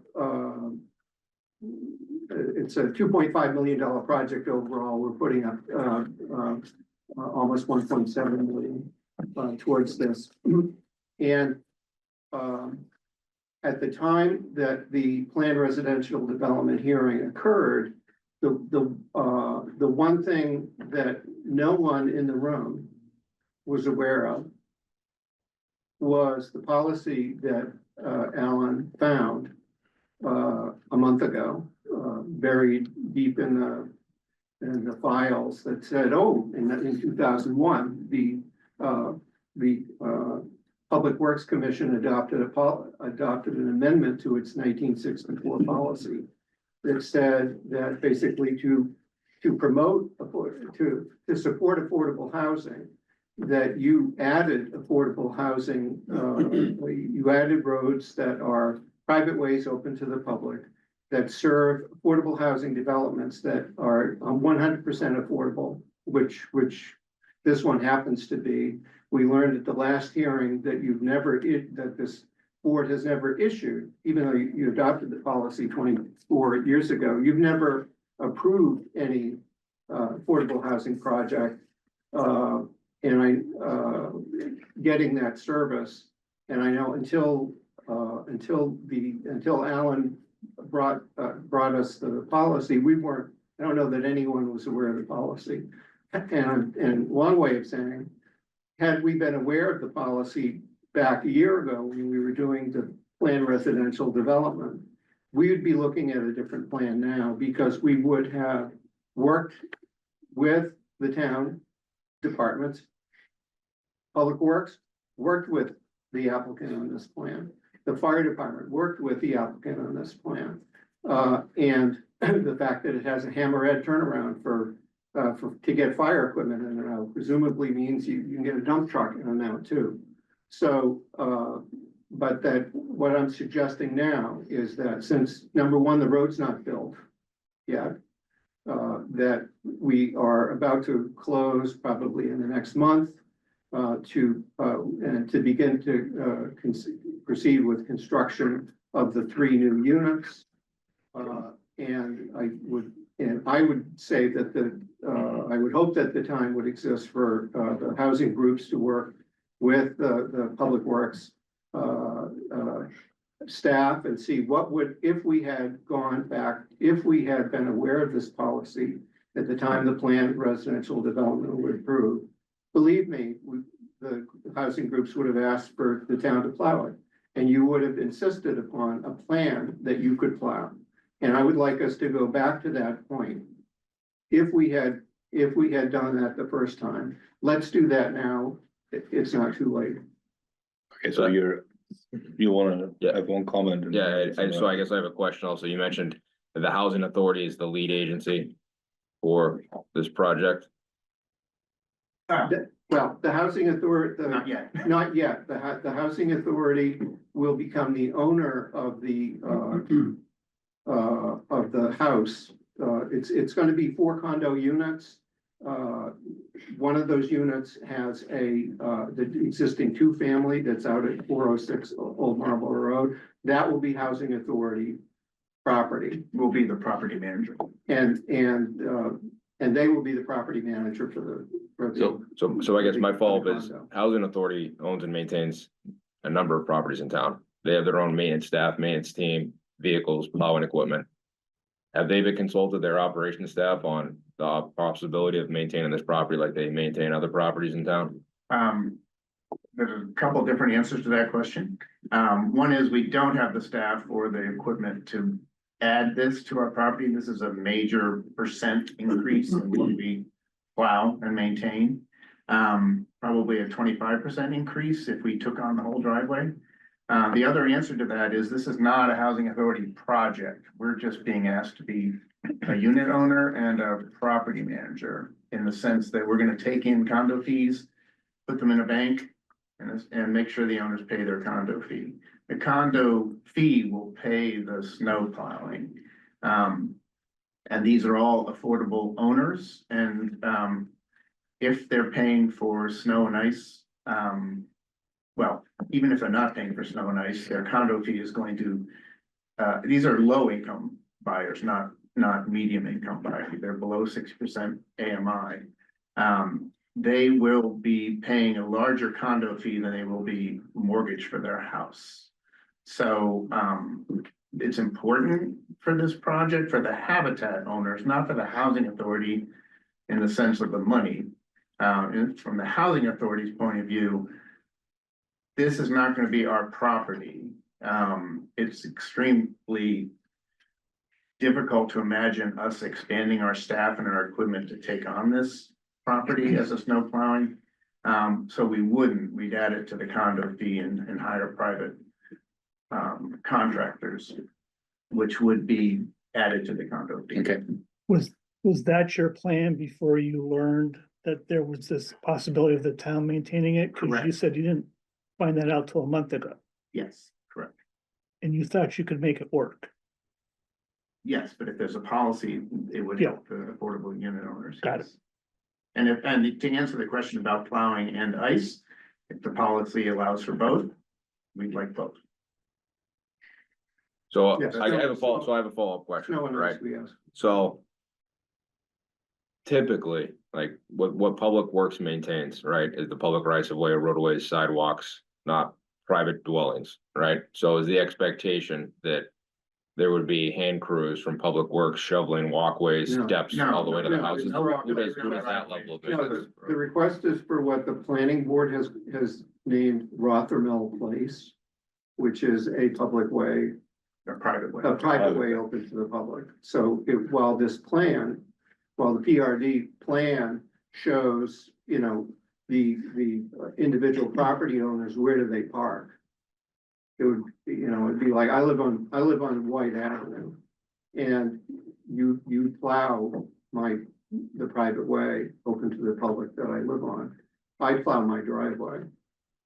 So, and I don't think that people who live on Rothermel Place would be treated any differently than that. Is the hammerhead considered part of the public way? Yeah, we required to have a hammerhead at the end because the length of the road, it needed a fire truck turnaround. So you'd be asking Public Works to plow the road And what portion of that hammerhead? Pushing straight ahead to the end, and then the backup curve. Snow place. But but not the parking parking. spaces.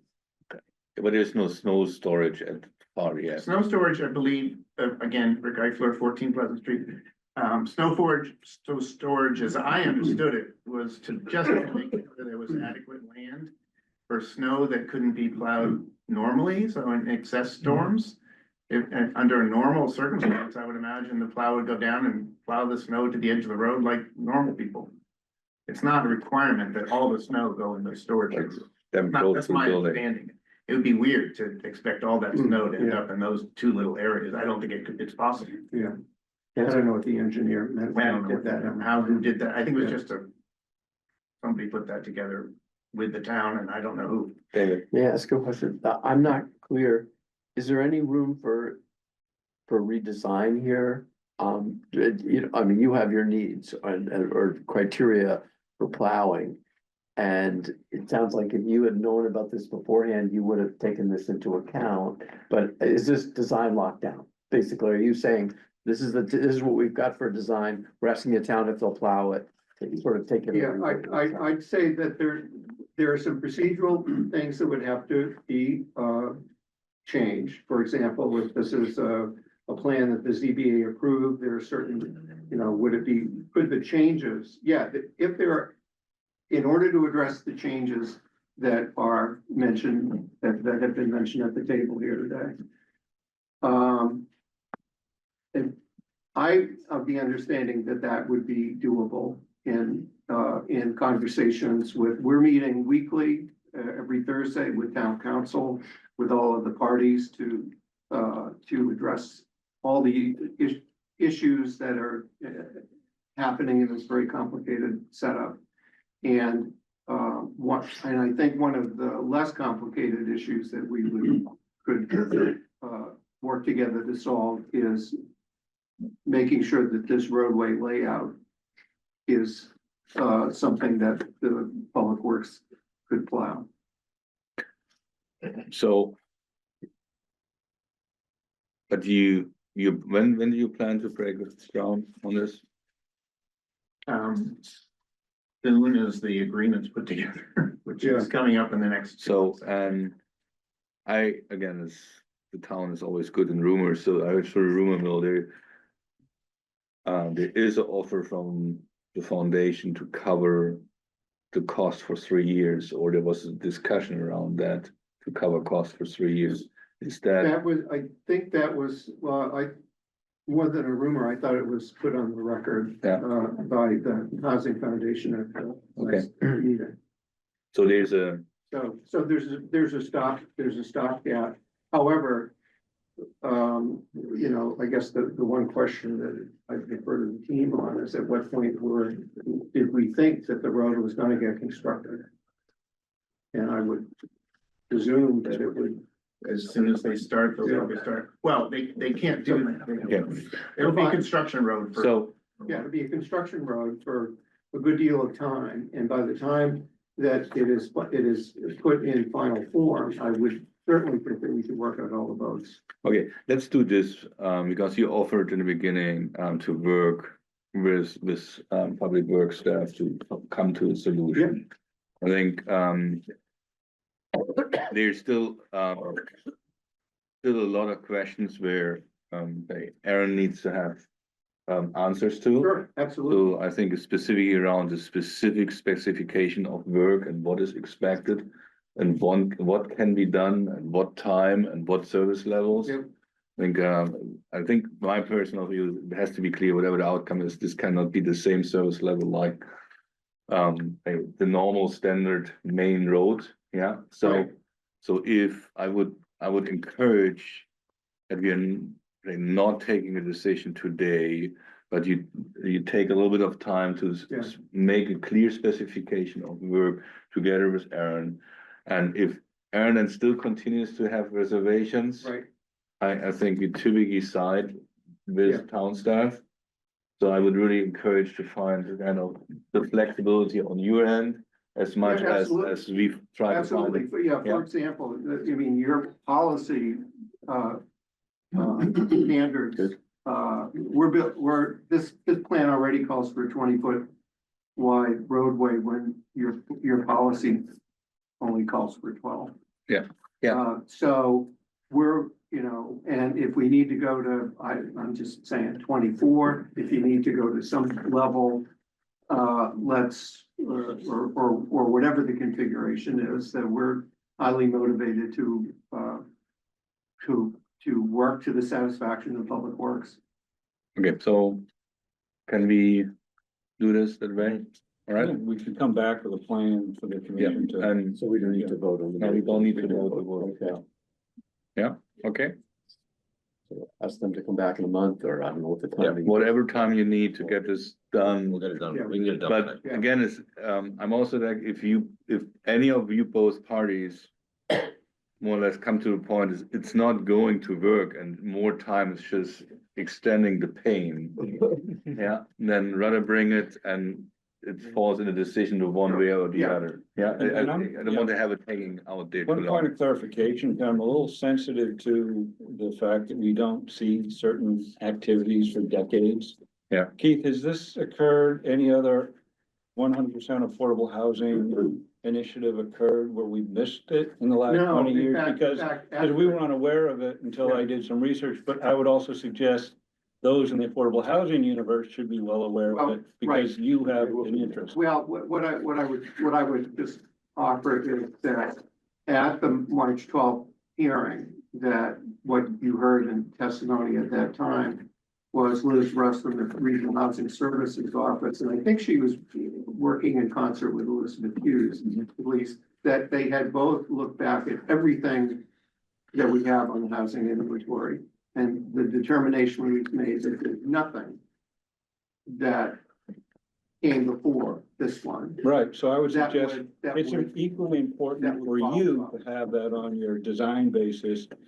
If it happens every couple decades, there's gonna be continuity of operations issues, but just put that as a, Yeah, I think Point that, of reference. I think that it is, I just wanted to respond to that. now that comment. now that we know that you have a policy. Yeah, it's great. I thought, Good. and I have to say, my frustration came when Rick rightly expressed concern that the Concord Housing Development Corporation essentially handed this to this problem to the Housing Authority and say, well, gee, you solve it.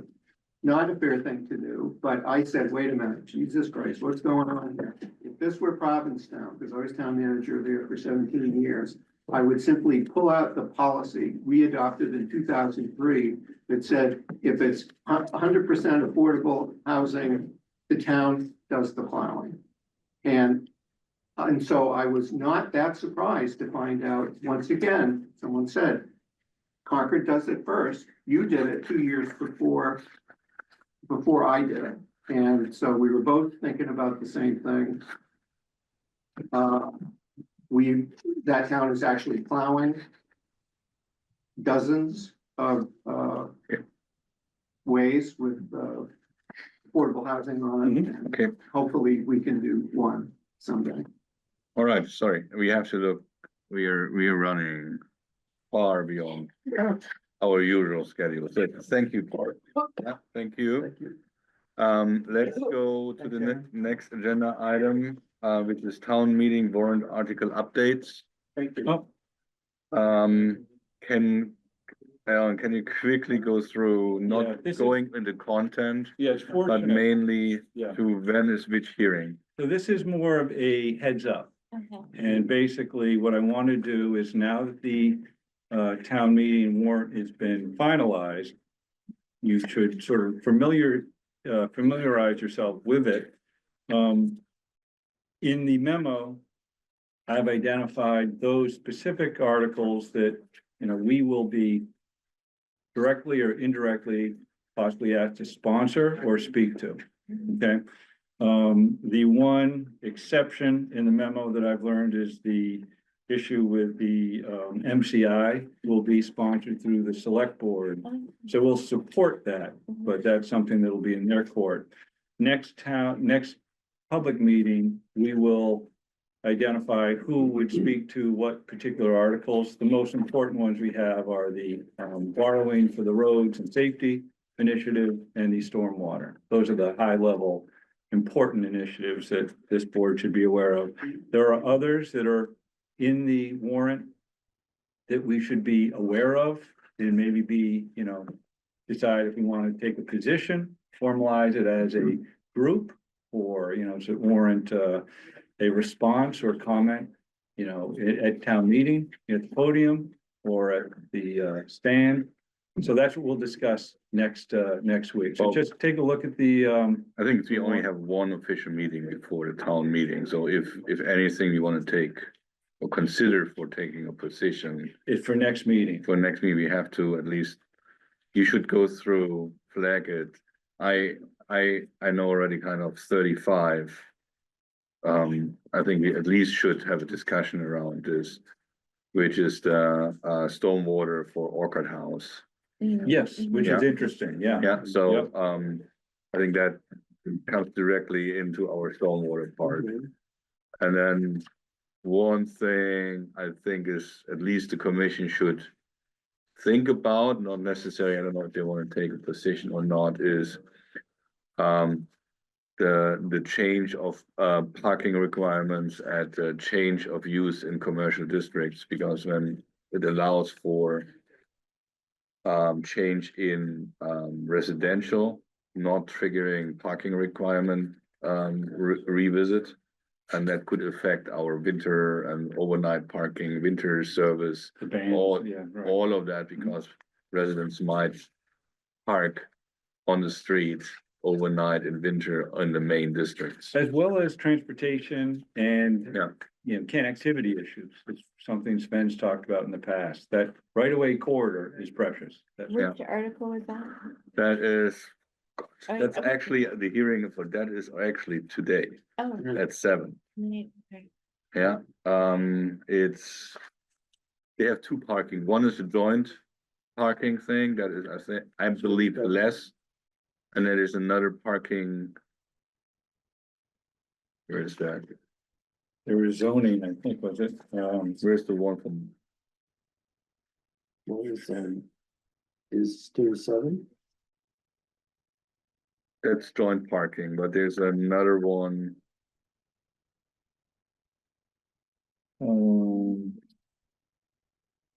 Parking, yeah, 44. Economic Yeah, Vitality Committee. that's the one. 44. Yeah. And again, we can That's it. still, It's commercial parking. Yeah, but if you read it, is to accommodate mixed use. it's change of use in Got it. commercial or to residential.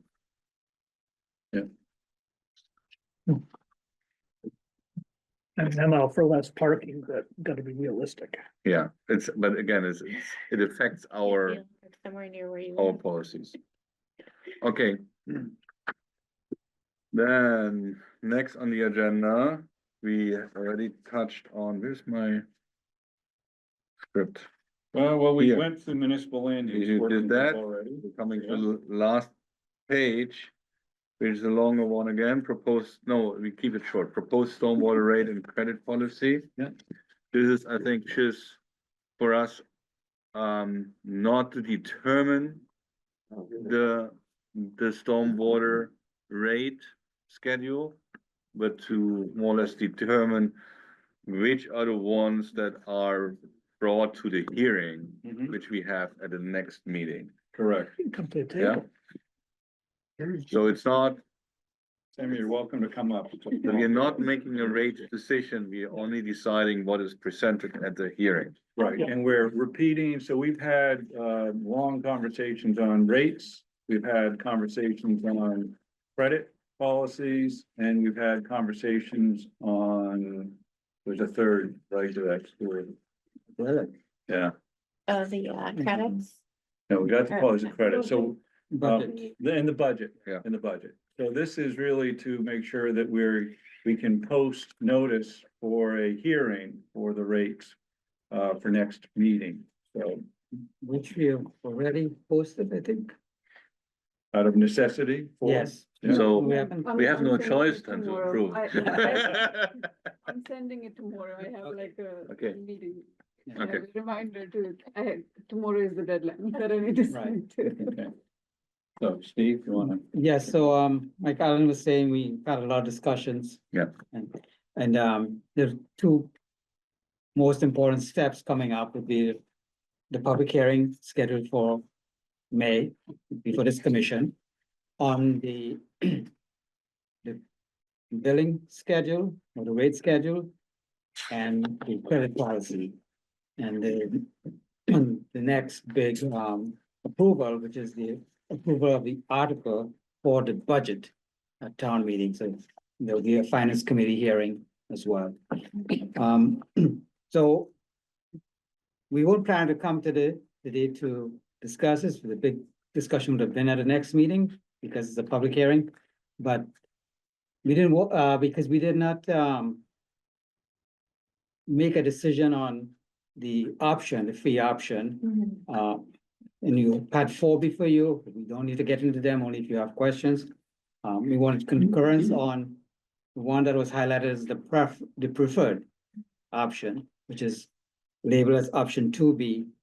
And Alan's got it up on the screen there. Only if you have questions about it, we'll go into it. Then the policy, the stormwater credit policy, which is, we discussed that. And what to know about that, there are 3 types of credits. The first one being The next slide, small residential. small residential credit, which is for the small units, the residential units. And if you remember, we had the small residential and we had the non-residential. The small residential being a 1 to 3 family unit. And anything that's non-residential will be large multi-unit residential, commercial, and so on and so forth.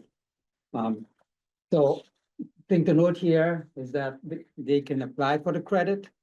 And based on the improvements that they have made to manage stormwater on their site, and the credit can be up to 25%. On the commercial side, it's up to 50%. And then we have the third type of credit, which is income-based senior type credits. That can give you up to 25%.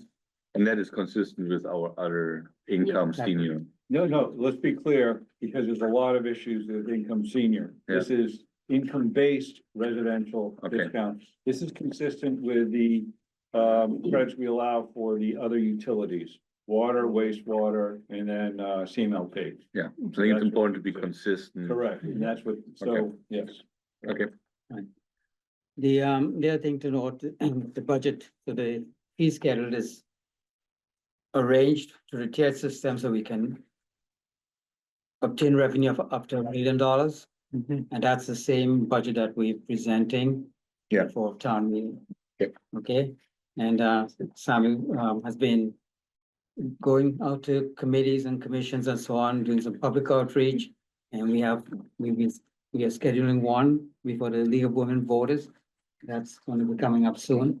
And then you might be seeing article at the Concord Bridge. Sam and I met with the reporter and we discussed the whole program.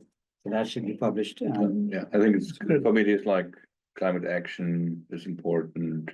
I think we've had We did. some, Scheduled for end of this month. Yeah, and then there's the Conquest Can initiative.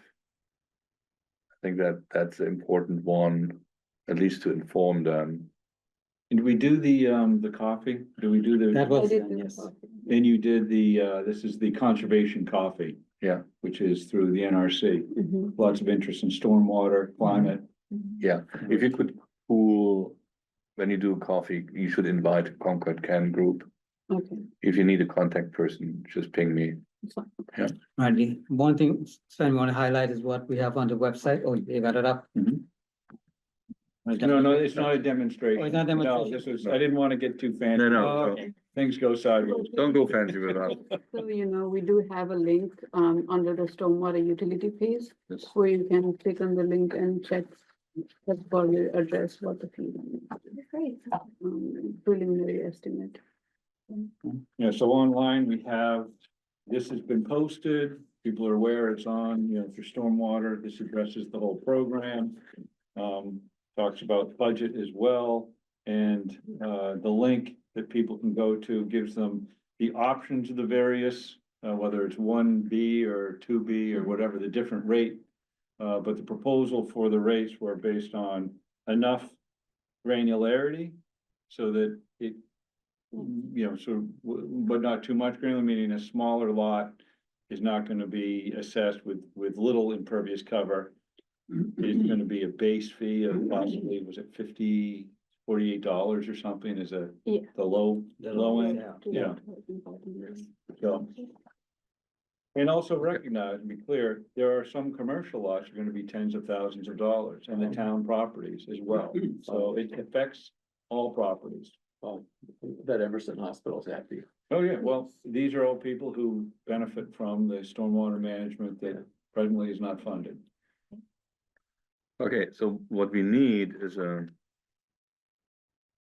motion that is strangely worded, but in the core, it means that Credit for that. it means that this can be used to be, Is this the last one here? yes, You want me to make that motion? yeah, so it just means it can be used for the hearing. We need to post this, so we need to Yeah. post the rate that, Do you want me to Yes. give it? Go for it. Specific question. I, David DeLong, hereby make a motion to accept the stormwater rate structure scheduled identified as, quote, option 2B, revenue by parcel type, close quote, as detailed in the evaluation of a stormwater enterprise fund report, along with the credit policy presented, in preparation for the formal rate hearing scheduled to occur on May 14, 2025. Okay, Very well said. Did I hear a second? I'm gonna second that. okay, now roll call. Gretchen, 11th hour. Yeah, I support, that was wonderfully well read, but I also have to let you guys know, I am now late for a 6 o'clock meeting. So I'm gonna say yes and goodbye, and I'll see you guys in a month, and I'll be back in person. thank you, thank you. Thank you, Gretchen. Okay, David, Yes. Andrea? Yeah. Jeff? Yes. Sven, yes, so unanimously Motion carried. approved. See you in We a month. only see you in a month, so now, See you in a month. director's report. All right, Aaron Fosco is gonna be asked back, and he's gonna be succinct. Poor guy. Important stuff, but, it doesn't have to take, we Anyway, don't have to 2 deliberate. minutes. I'm sorry about that, literally, those words were. Sorry, they're not even. I read this motion, I said, what is it? Getting ready to create an audio, book, 300 pages, seriously. Need some practice. All right, Aaron. You could just show us baby pictures. I'm a granddad as a week ago. Really? Wow. You too. Wow. Let's just have baby pictures. Kind of a difference though. Go ahead, All Aaron. right, Good evening, Aaron McCloskey, Highway and Ground Superintendent. Some of the updates, few things we've been working on, obviously transitioning kind of out of water maintenance, although it could snow anytime, still. Going into field maintenance, prepping the jump pits over at Emerson. We're gonna get all the ball fields ready for spring youth activities throughout town, and those are good to go. And we're spending a lot of time getting all the requests done while still trying to keep up with our regular operations program. So very busy. look, I have a question specific to that jump pit. Yep. I know in Germany, this would not be seen Long as enough? safe, not safe, because of the concrete thing in the middle, that if someone jumps and falls to the side, you hit the concrete. So each time I walk there, and I walk more or less every evening there, I'm looking at that and thinking, this is sooner or later someone is getting hurt. So I don't know if some safety person needs to check what that means. Yeah. Yeah. Thank you for sharing. I I would, mean, we can have a conversation. So the group that uses this are, Concord Carlisle High School, the track Yeah. and field team, as well as some of the other, private schools in town, scheduled through recreation department. The use of these locations, or the. do we have a amenities of waiver this on field. liability on this? That would be a question for, Town town council. The recreation department is the one that scheduled the use of Yeah. this, so. Or look at the standards for high school recreation facilities, they have standards too. Or we ping it back to the recreation, Well, it's one of those, Department. it was designed, you know, probably by people who. like 100 years ago. Yeah, well, I'm not sure 100. But if the standards say you can't have that, then it's probably the town's benefit that it be removed, Yeah, in but case something does. who's the responsible party is the recreation department, or? Well, who's using it? School and. The school department, the high school department uses it, high school athletics. We can talk It's on to town them, property, we can have a Yeah. conversation. They have standards. Okay, sorry No. to make it more complicated. We're doing a lot of tree maintenance. There was a few removals have been done. This is a kind of when we remove a tree, we also remove the stump, sometimes the ground, sometimes they're actually excavated out. This is over on Everett Street, stump removed along Emerson. New trees will be planted in the area. And some other work that's been done, sidewalk repairs, resetting granite bench, and some looming of the graves at the cemetery. Big focus with the, not only division, the entire department, we're heavily focused on the 250th, that's coming up next week. A lot of planning preparation, our public works involvement is mainly logistics or equipment, and resources to support the public safety traffic plan. So we're bringing in 40 blocking trucks to block the roadways, number of light towers, signboards, hard barricades, a lot of equipment to support that plan. This is a map here that's from the town's website. The folks are looking at to find this information. It's on the town's website on the 250th. This shows road closures that are gonna go into effect on Friday night and be maintained through Saturday evening. The red is the hard closure locations of it. Public vehicles, public works vehicles will be blocking off the gateways into that area. And then soft closures to local traffic only on the yellow streets, so. So if you know anybody who lives near that area, you know, you might wanna knock on their. Yeah, I know. We have 38 public works employees that'll be working the duration of the event. It'll be, you know, it's a long operational period, and then we have 18 mutual aid employees coming from other public works department. You know, during the actual parade itself to help maintain the area. Budget, where is the budget? There is a budget for the 250th celebration. Yeah, and that's what's funding this. It's gonna cover.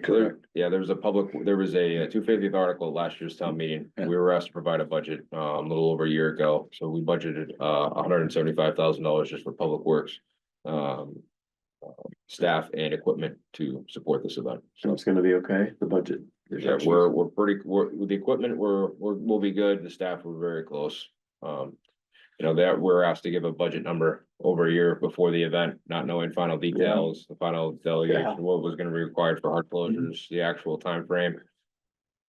We did pretty good. We'll be very close. I think overall, the entire 175 will be under that for operation. They were pretty confident on that. So. Yeah, and to Aaron's credit, he's been, you know, tapped in to assist and facilitate a lot of other communities doing the similar on the public works side. He's been helping orchestrate that too, so.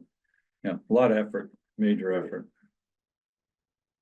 And then, just to close out, solid waste recycling, just wanted to give kind of a quick update. It's been, 6 months since the new program was rolled out. Just some statistics. We had over an 8% increase, in subscribers from the last subscription period. So we have 3,770 customers as of now. About 10% of all the customers have requested an addition, a 64 gallon recycling cart. So that smaller cart that we talked about previous months. And another 10% have requested additional carts, for either recycling and or solid waste. We're gonna continue to accept, old recycling bins that people used to use, through, May 31st down at the compost site. If anybody interested in bringing those by. We've deployed some of the solar power compactors at Emerson, right out, some places in West Concord. like was mentioned earlier in the meeting, we've taken back the ones that are at Emerson, just for public safety, anything, that could be, those are just identified to pull them back. So we took those back for the event. We'll be putting those back out after the parade. And then we'll also be putting out the solar powered compactors downtown after the parade as well. That was approved by HTC a few months back.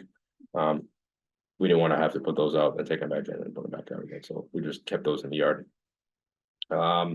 Notifications were sent out to subscribers to resubscribe. There's currently about 800 subscribers out of that 3770 that haven't resubscribed yet. So reminders will be going out shortly. We'll work closely with Waste Management on a time frame of when service might be suspended for those folks if they don't resubscribe after the parade. But a lot of communication will continue to go out as we target those individuals, just to give them a friendly reminder to resubscribe. And information's on the website as well. And then we're working on a program to prorate the 6-month service and a recommendation for that. And so we'll be bringing forward that to the group at a future meeting, just some more information to prorate a 6-month subscription. So somebody sign up, with a month left.